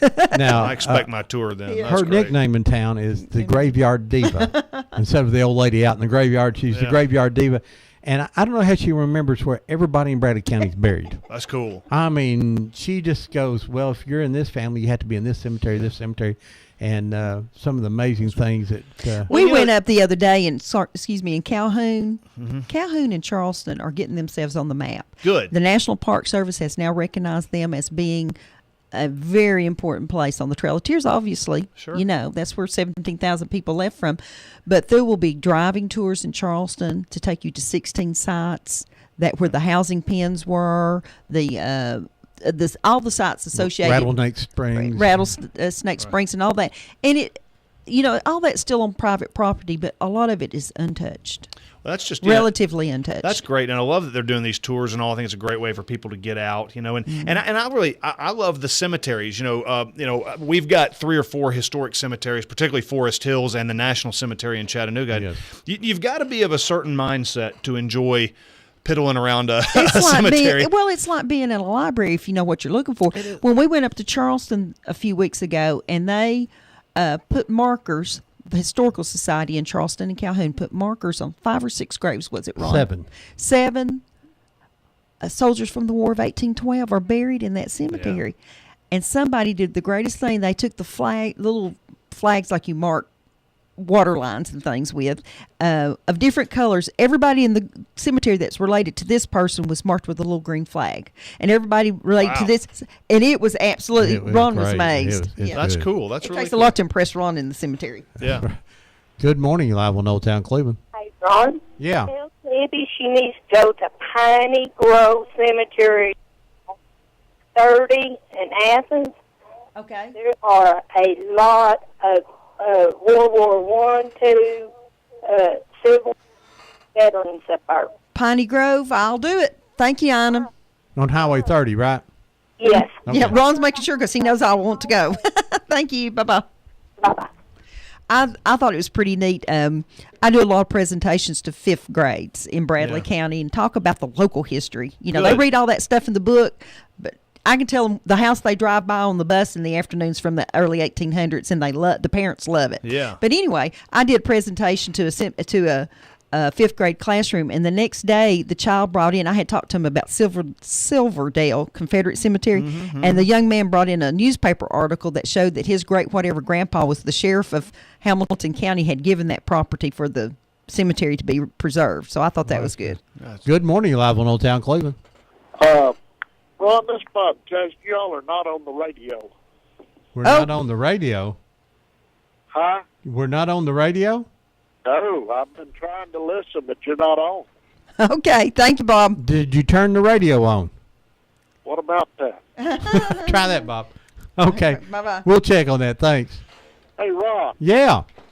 Before you get on the radio, I wanted to tell you something, Ron. Well, I think we are on the radio, Bob. Okay. So maybe you need to tell us later. My dad passed away yesterday morning. Oh, sorry to hear that. Well, thank you, Ron. Thank you. And what was his first name? Doc Evans. Doc Evans, right. His proper name was William Robert Evans. Right. Well, I'm sorry to hear that. I know that's a sad day for the family. You know, at top of the hour, we always play Gone Home to all the people who passed, and we'll add that to the list of the people who've gone home. Thank you, sir. All right, Bob. Thank you. I'll let you run. Hope you get your radio on. All right. Bye-bye.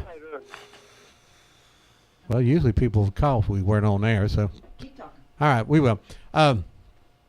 The cemetery is great. And here in Bradley County, we do a walking tour, and the Lee students and the Cleveland State students get together. They research so many people, and then they dress in the character, and you walk through, and it's a fundraiser, and you pay $5 to walk through the cemetery, and then there are about 12 stops, and they tell you about. We've been doing Civil War for the last couple of years because of that. In the past, we've done community leaders and things, and so you walk up there, and this guy was captured, one of the bridge burners, and this type of thing. Unbelievable. Okay, well, stories. the internet folks are telling us we're on the air. Those are great, and they do that at Forest Hills in Chattanooga. Matter of fact, too. the home tour is today. I believe you go to the library and purchase the tickets. Yeah, it's a walking tour? Yes. Okay. Well, that's great. Hey, go ahead, call. You're live on Old Town Cleveland. Hey, this is David Swafford. Hey, Dave. David. What's up, buddy? Oh, man, I've been really enjoying the show. This has been the most inspiring show today. Well, good. Dave's done a lot of research on TVA. Oh, great. And the movie Wild River that was filmed here in Bradley County, this is the expert on Wild River here. Oh, great. David, I'd love to talk to you He had to tell sometime. 20th Century Fox about Wild River. That was how good. Go ahead, Dave. Well, I'm having to do, so people can understand the movie better, I'm having to do a history of the TVA and the Tennessee River and why they called the Tennessee River the Wild River. And but one of the questions I had for you was, I went on the duck boat tour in Chattanooga. Yeah. And during that tour, they take you at the bottom of the cliff where, right below Hunter Museum. Right. And there's, they had you look up, and there were these hooks coming out of the cliff about 60 feet up. And he said that used to be the regular water level where boats would tie off, just to give you an idea of what happened before the flood, before TVA came in and flooded it. And I don't know. that kind of seems backwards, Dave, doesn't it? It does.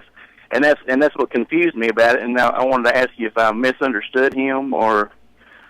Well, yeah, that. To be honest with you, I mean, I've not heard that, but that sounds counterintuitive to me because the water level was not 60 feet higher. Because if it was that way, you can see McClellan Island in all the old pictures of downtown, and of course it would be buried. If you look at some old pictures of the Hunter Bluff, though, and this is way before the Hunter Museum was there, they did a lot of lumber work up there. They kept a lot of lumber there, and one of the reasons was that if there were floods, if lumber's up high on the bluff, it can't be washed away, wash away all your profits. And there are great pictures, and even Harper's Illustrated had some drawings of all the businesses up on the wharf, and they had things like little shacks and stuff up on the bluff, and then almost just it looks like ramps going down to the river where they would offload goods. And so, I wonder whether, to the extent those hooks and things are there, if they relate to some of those early industrial businesses up on the bluff before Hunter and before it was a residential neighborhood. I remember we went on that same tour and seen those hooks, and I forgot what they said about them, but they could have been cables that just hung down off to tie off boats. Sure. And you'd put it up higher so the flood wouldn't get you. That would allow the boat to rise. Yeah. So I don't know. While we're in that, go ahead, Dave. You got something else? Well, he said that they tied the boats off, and it may have. I didn't think about being attached to a cable, but it kind of gave me the impression that the water level was that high. Mm-hmm.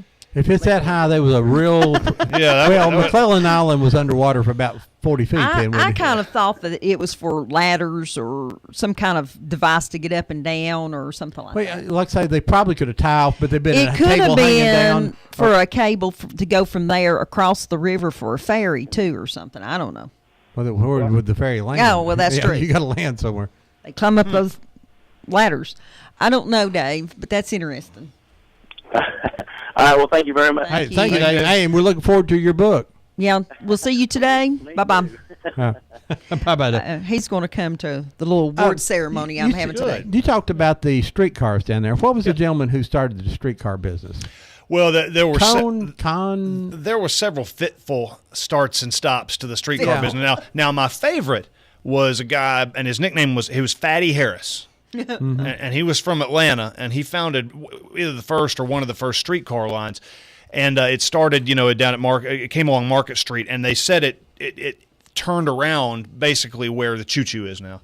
And but they said Fatty Harris had a ritual where every time he saw the streetcar, he thought profits. And so every time he saw the streetcar, he'd take a drink. And he drank up all his profits. And so it went. They said it went on. But of course, some of that's all just a story.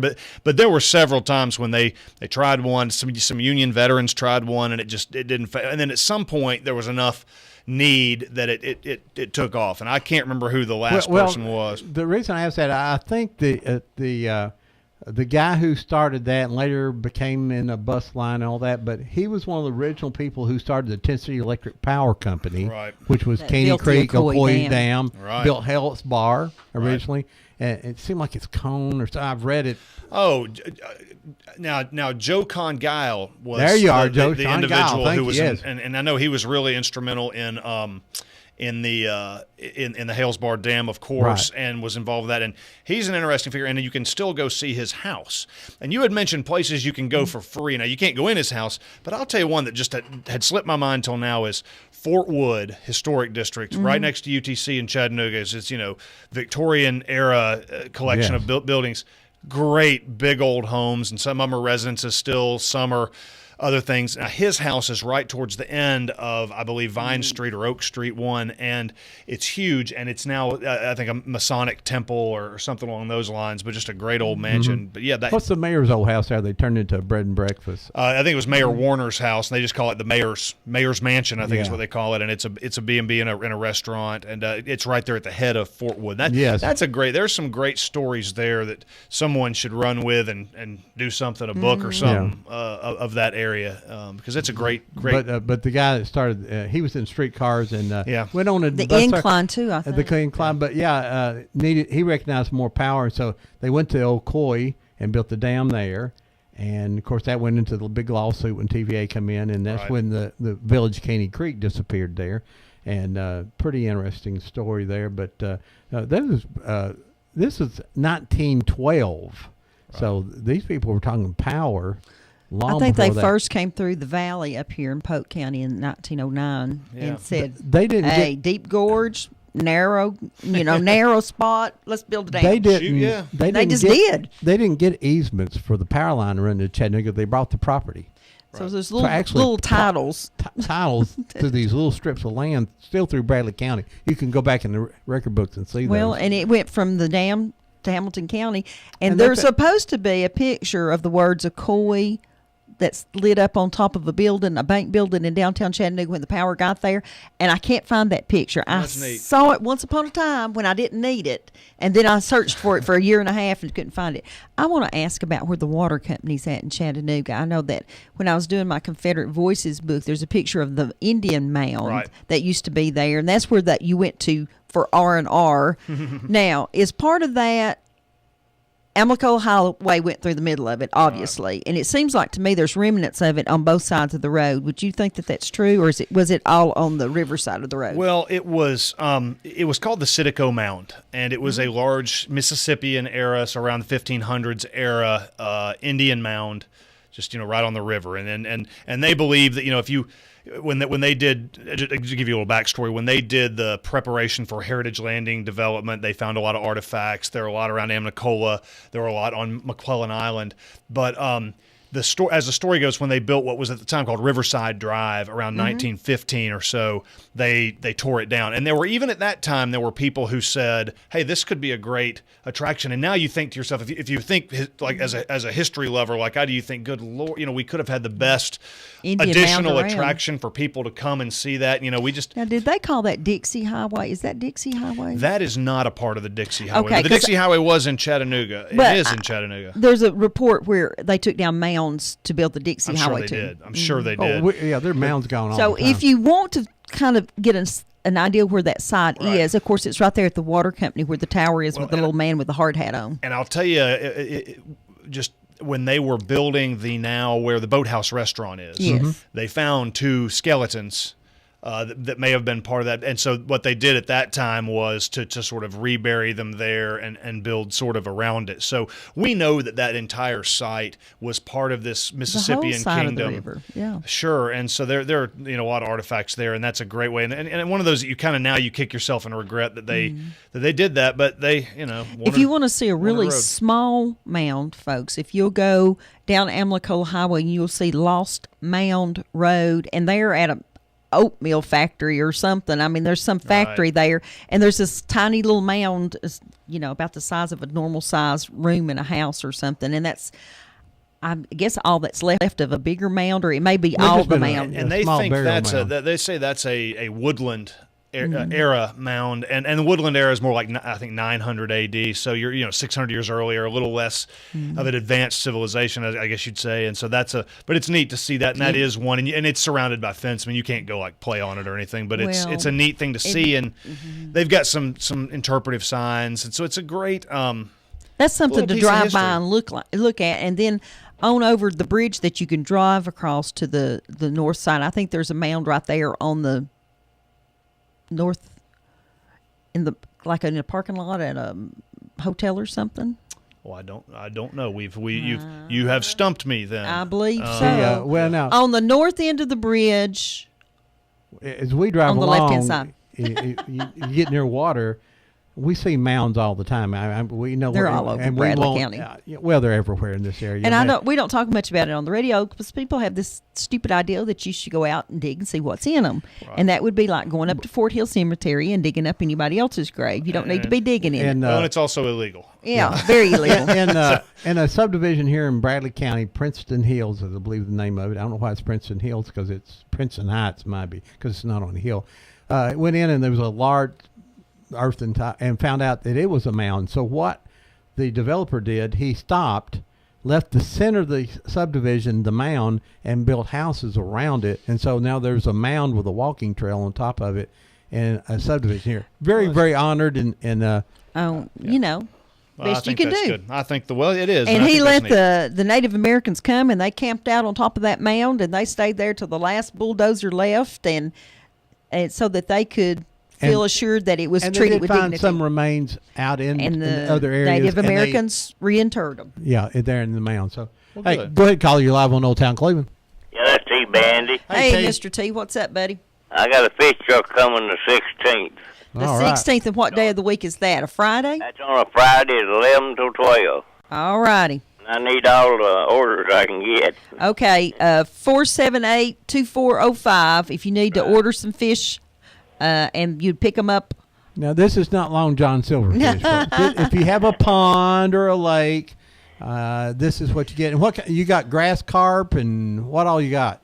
Got channel cat, hybrid bluegill, and largemouth bass, and we also got the fathead minnows to feed the rest of them, and then we got those grass-eating carp. That's good this time of year. They're $12.50 a piece. Do they eat that millful? When it's young. Oh, when it's young. Okay. Yeah. We need something to eat millful. We could probably become rich, couldn't we? You what? We could become rich if we find something to eat millful. Okay, Mr. T, you be sure to call back and remind everybody next week. Okay, I will. Thank you. Bye-bye. Back when I was young and in the JCs, they said to get rid of kudzu, pour Jack Daniels on it, and the JCs would eat it. That's right. So that I wanted to remind everybody that they can pick up our DVD. It's a Dirt Track Life down from our good friend Victor down at the Central City Auto Parts. He said he also sells auto parts. Yes. Too. He said last Saturday they sold more DVDs than they did auto parts. But we appreciate him being our headquarters for It's a Dirt Track Life. Also, WTNB will be showing the alumni football game today at 3 and 9 p.m. Ron was one of the moderators there, or whatever you call it. What would you call it? I don't know what you call it. He's an announcer last night. I was one of the announcers. Yeah. Yes, he was one of the announcers. The home show's going on, starting now, I believe, at the Cleveland, the history branch of the library. The Ramp Festival's going on in Polk County. You ever had a ramp? I don't know that I've ever had a ramp. I know what they are, but I don't know that I've ever had one. Well, you got to go up to the Ramp Festival. Yeah. They have pinto beans, scrambled eggs, and White ramps beans. all in the morning. Huh. And the ramps are a Wild strong onion. flavor. I bet. A very strong onion, and take you some breath mints to come home. Yeah. But they have bluegrass They music. have, and folks out. You've got a date scheduled for tonight. Don't fill up on ramps. Yeah, I wouldn't. They're having bluegrass music there, and they're making lye soap, and it's and now if you really want to participate on Friday, you go up and you climb up the mountain and you help gather the ramps or dig the ramps, and they look more like a lily to me than or some kind of wild lily or something. When you pull them up, they're a very, very strong. I always wanted to go to the digs, but maybe when I retire, I'll be able to do that. Well, if they John bring- Cook says his CD will be on sale at Libel's, Laundry Mat, and Tobacco Emporium. Actually, you can pick up his DVD. His DVD is on Amazon. Amazon.com. A CD, Deb. He has a CD. He's got a CD. John Cook wrote all the original music for our I still talk about documentary. tapes. Y'all have to And forgive me. two of his songs from the documentary is on his new CD out called No Preservatives Added. Very good music. Very good music. So it's all original music. And I played on 2 or 3 of the tracks with him that he has on there. So I enjoyed that. That's all of our shameless commercial. And get the book. Your 2 books. Name them again. We want to talk about that. Oh, sure. Chattanooga Walking Tour and Historic Guide, and then the East Tennessee Walking Tour and Historic Guide. So basically, go to Amazon. Yeah, it's a great place to go to get them. It's easy. Any place in Chattanooga that you can go to? Yeah, we keep them. The Convention and Visitors Bureau keeps them sometimes. I think the History Center will once they get open. At least I trust. That's going to open back in November, right? What's that? It's going to open in November. I believe that's currently the hope. Is that these construction projects, particularly something as complex as a museum's, always takes more time than you envision. But I think the hope right now is that by the end of this year we'll be up and running with the History Center, and it's going to be a marvelous. Tell us the location and everything for everybody to know. It's on the Aquarium Plaza in the same building as the TGI Friday. It's where the Convention and Visitors Bureau was at one time, and it's essentially the second story and a front story entrance to the to that building, and it's just going to be marvelous. It's sort of a different take on. It's not sort of a chronological each year sort of thing. It's really done more thematically and with a lot of 21st century technology. So it's going to be a really how many square top foot? Notch. I can't even remember, but it is it's going to be great with just a lot of talking about the strategies of why Chattanooga's where it is, how it developed, a lot of the innovation, and then they're going to follow some figures through history, some people who were a part of the history and sort of follow the threads of their lives through these sections, and I think it's going to be great. I know yesterday they were showing on the news someone showing Coca-Cola bottles from there. Because Coca-Cola is expanding in their hometown of Chattanooga, and so grateful to have those jobs there. That big distribution center and the old Olin Mills building going to be used. I always love to see old buildings that are saved and used. Absolutely. But someone was there pulling old bottles out of a box, and I was loving it. Yeah, earlier we talked about Chattanooga changing over the years and become that. And from an outdoor standpoint, you're talking about stringers and the kayaking and all that. Our friend Lewis Lee just did a documentary about Outdoor Chattanooga working with Outdoor Chattanooga. And one of the interesting things, very nice too.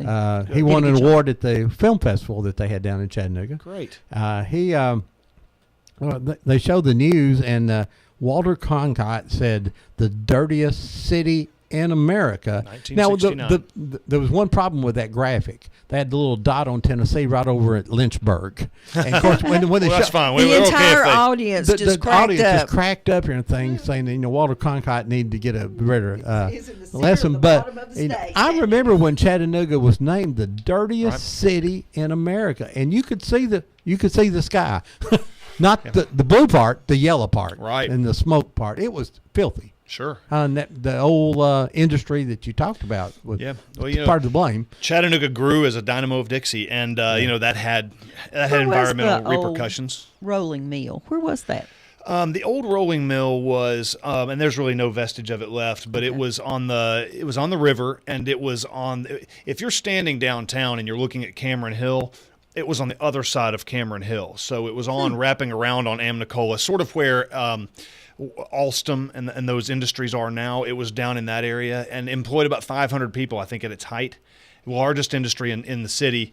And so it was a wonderful growth piece for Chattanooga and helped Chattanooga to grow. Of course, it had its consequences, but the amazing thing is that you look now, and when you think about all the the outdoor opportunities and all the trails and all the things being developed and all the parks and it's a wonderful place. And I think I think when people, I was at a thing earlier this week where they're talking about industries and how they grow in Chattanooga, and they said, is it hard selling people on relocating to Chattanooga? And they said, well, when you first mention it to them and they've never been here, sometimes they're a little hesitant. They said once they come here and see East Tennessee and see Chattanooga, said that you've sold them, and I think that's a great statement for our area. Your new chief of police, who will come in soon, has from Austin, Texas, and just fell in love with it. I heard an interview with him, I think yesterday, and said it was just a great place. All the he's a biker. Sure. And he said it's just a great place. Well, to hear someone, we all know what a wonderful place Austin, Texas is, and to hear someone from Austin who, is regarded as one of the neatest cities in the United States to say,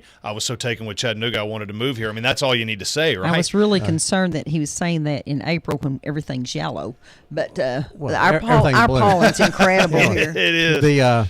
Of course, the crime rate in Austin compared to Chattanooga was pretty much lower, so him and the new mayor have a great plan to lower the major crimes in there, and good luck to them. And I think they can change that. Another place that's easy to drive by that you can just see and is Brown's Ferry Tavern.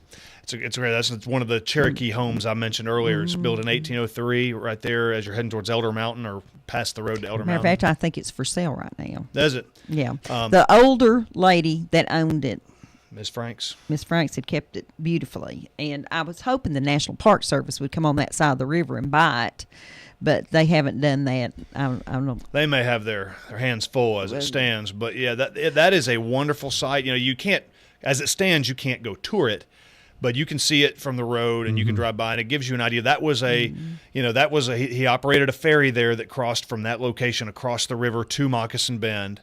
The Cherokee Indians on the Trail of Tears camped there, passed by there, and it's great to look at that and think about the history that it has seen.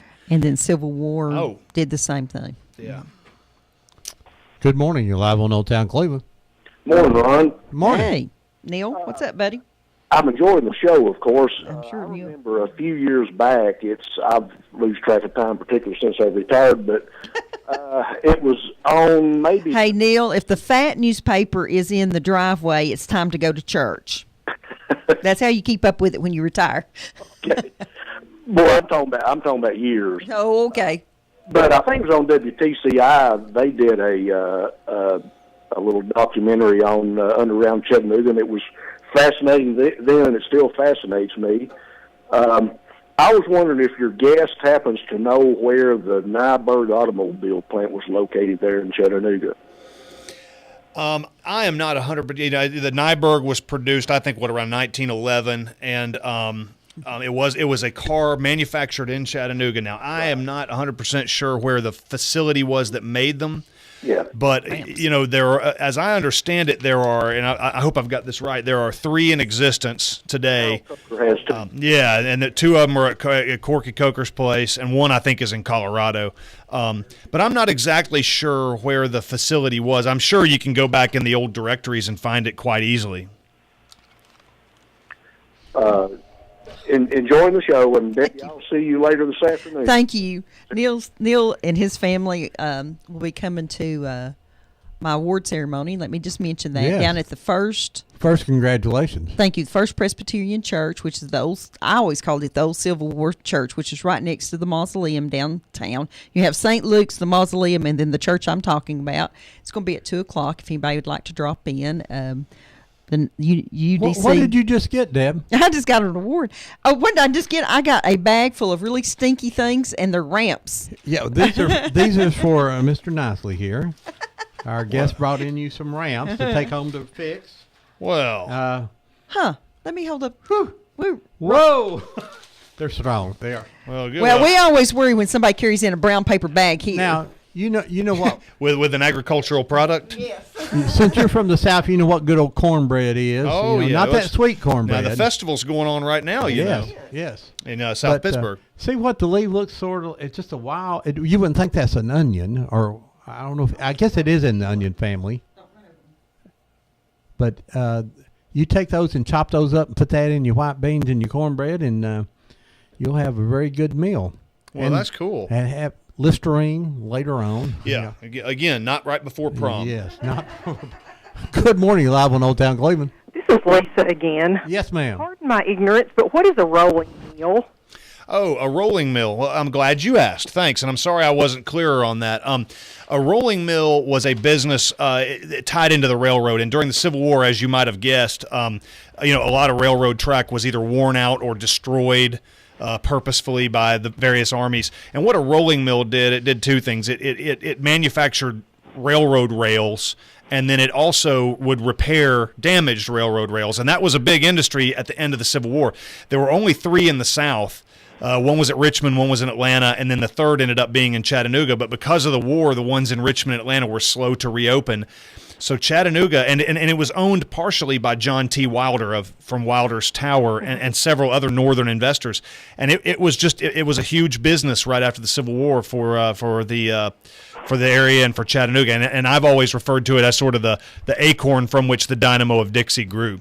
Okay, well, I had just never, ever heard that phrase in my entire life, and I'm 47, so... Well, there's, these days with the lack of railroad travel, there's no reason you would have needed to know that. Well, Lisa, we had one here during the Civil War, or that's what it was told to be. Mm-hmm. And when the Confederates were moving out and the Yankees were moving in, someone decided they needed to burn the rolling mill for obvious reasons, but they seem to have had like some kind of torpedoes, ammunition housed there. And so as it was burning, these things were going off and shooting through Cleveland, and they thought they were under fire by the Union, and it was just a crazy, crazy mess. Wow. Of course, they didn't have cell phones, and they couldn't talk to each other, but they called it the rolling mill, but I'm pretty sure it was probably a place that they were actually making ammunition or storing ammunition. They called it a torpedo, and both sides were coming there. One was to protect it, and the other side was coming to burn it, and I don't know which one's which. And when it started blowing up, they all ran. Yeah, that makes good sense. That's too much noise for us. We're going. They were smart. So we didn't have the major battle here. It ended because of the... John says it was a copper rolling mill. Okay. I'm not sure what that is either, but close to copper. We can always confuse everyone here on Old Town Cleveland. Thank you, Lisa. Okay, thank you. Bye-bye. Well, I am going to put you on our short list of friends that when somebody calls on Thursday and they're sick and they can't come on Saturday, we will be calling you to come back in, because it's obvious that we just touched the tip of the iceberg here today of what you like to talk about. The problem he's got now, he's got kids that play sports, so they're getting busy, aren't they? No, well, you know, it seems like we got something going on all the time. We understand that. I've been there. Where you live in the gym and you eat nachos. That's right, but that's a fun time too. Well, it's so we've enjoyed it, you know. Well, I appreciate y'all having me on for this today. It's been great. Yeah. Go ahead, caller. Yes, hi. This is BJ. Hey, BJ. Well, you know I'm enjoying this show, Underground Chattanooga and all, which I requested. And it's took me 2 years to get somebody here. No, I know, but that's always, I just love it. And all the show, I mean, it's like Chattanooga is as much hometown as Cleveland is, you know? So just have enjoyed it all, every little bit of it. That's right. Well, but just, thank you. The time was just too short, though. BJ, it's just true is that, you know, from an entertainment standpoint, a shopping standpoint, the two communities really work together. Exactly. And, of course, And Bradley. we grow closer and closer together all the Bradley time. always used to love to go down and beat the Purple Pounders down at Chattanooga Central when, when Red Eder was there. Oh, yeah. Oh, yes. And family all over Chattanooga all these years, too. It's just another hometown. Yes. So, really enjoyed it, and see you guys this afternoon. All right. Thank you. Okay. Bye-bye. Bye-bye. BJ's going to be coming to the little award ceremony, too. Well, Marty, we try to close the show every week with, we try to tell people that to save history, you got to write it down. You got to get the pictures from under the bed and out of the shoe boxes. Get someone in your family to write on a sticker and put on the back who's in those pictures, and then share those pictures. You don't know what an old picture of your grandfather, what kind of memories that'll bring up to other people, not just your family. They said, I worked with him, or he ran the little store down the street. If you have a picture of a little grocery store or a building, maybe even an old car. You got Neil Allen out there. Let's see every old car ever made out there. I know Neil's listening. And so, but we love to see those things. And history is not saved until you write it down.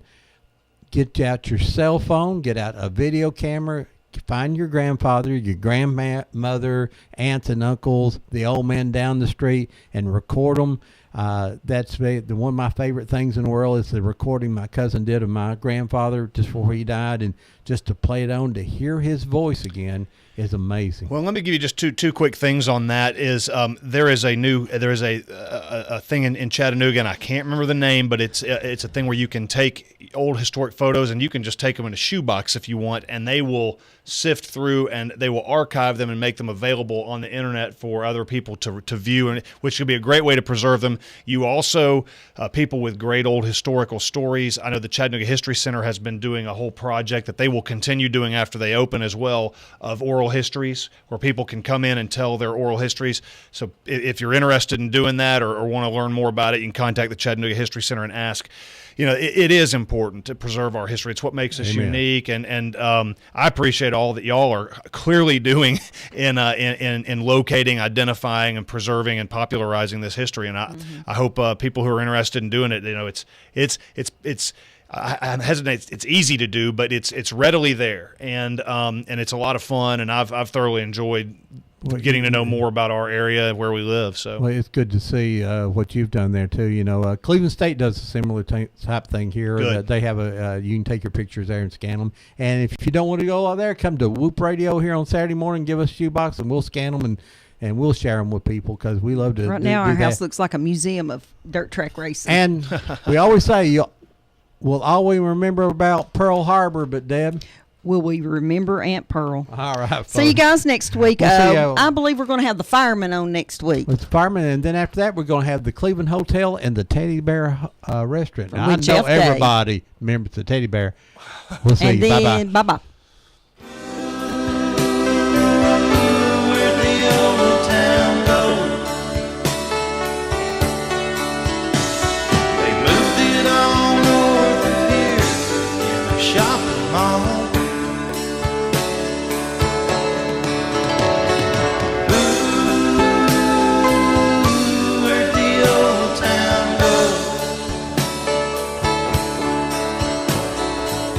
Hometown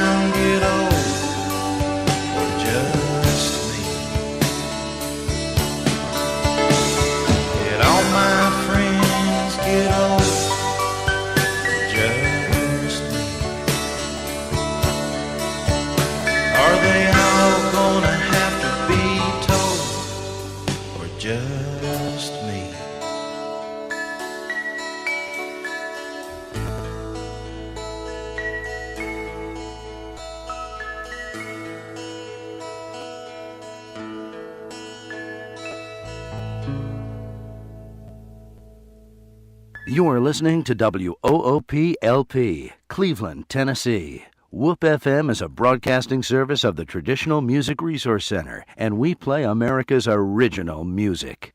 You need money overnight? Check into cash. Your time is tight. .com. Bank account's too low? Check into cash. So where do you go? .com. Do it online in a record time. It's the easy way to get money next day. Do a quick click from home at checkintocash.com. Just stay in the house, check into cash, and grab your mouse.com. Get your money online, check into cash, right on time.com. You can be sure it's secure from our bank straight to yours. Do a quick click from home at checkintocash.com. No time to get away, check into cash. You gotta stay home.com. Hey, that's okay, check into cash. You can do it alone.com. Any old time, do it online. Just stay in the house and grab your mouse. Do a quick click from home. Get your money overnight at the right website. Do a quick click from home. Go to checkintocash.com. Wheeler Technologies has moved. Visit them at their new location at 490 Grove Avenue Southwest next to Bradley Rentals. Same great folks, same great service with a better location to serve you. Call Wheeler Technologies for voice, data, and security needs at 664-TECH. That's 664-8324. And remember, depend on Wheeler Technologies for the current time and temperature every day at 476-1111. Tennessee Alarm Contractor C1750. Kiesler Incorporated is in the business of recycling your metal, and they pay cash. The only covered scrapyard around where you can recycle, rain or shine. They're located off the bypass on Overhead Bridge Road. Automobiles, appliances, copper, stainless steel, tin, all metals can be recycled at Kiesler, and you can walk away with cash. That's right, they pay cash, and they are the friendliest scrapyard in the Southeast. If you have unwanted metal just laying around, bring it to Kiesler Recycling today and walk away with cash. Kiesler Recycling open Monday through Saturday, 7:30 to 5, or call for more details, 614-3000.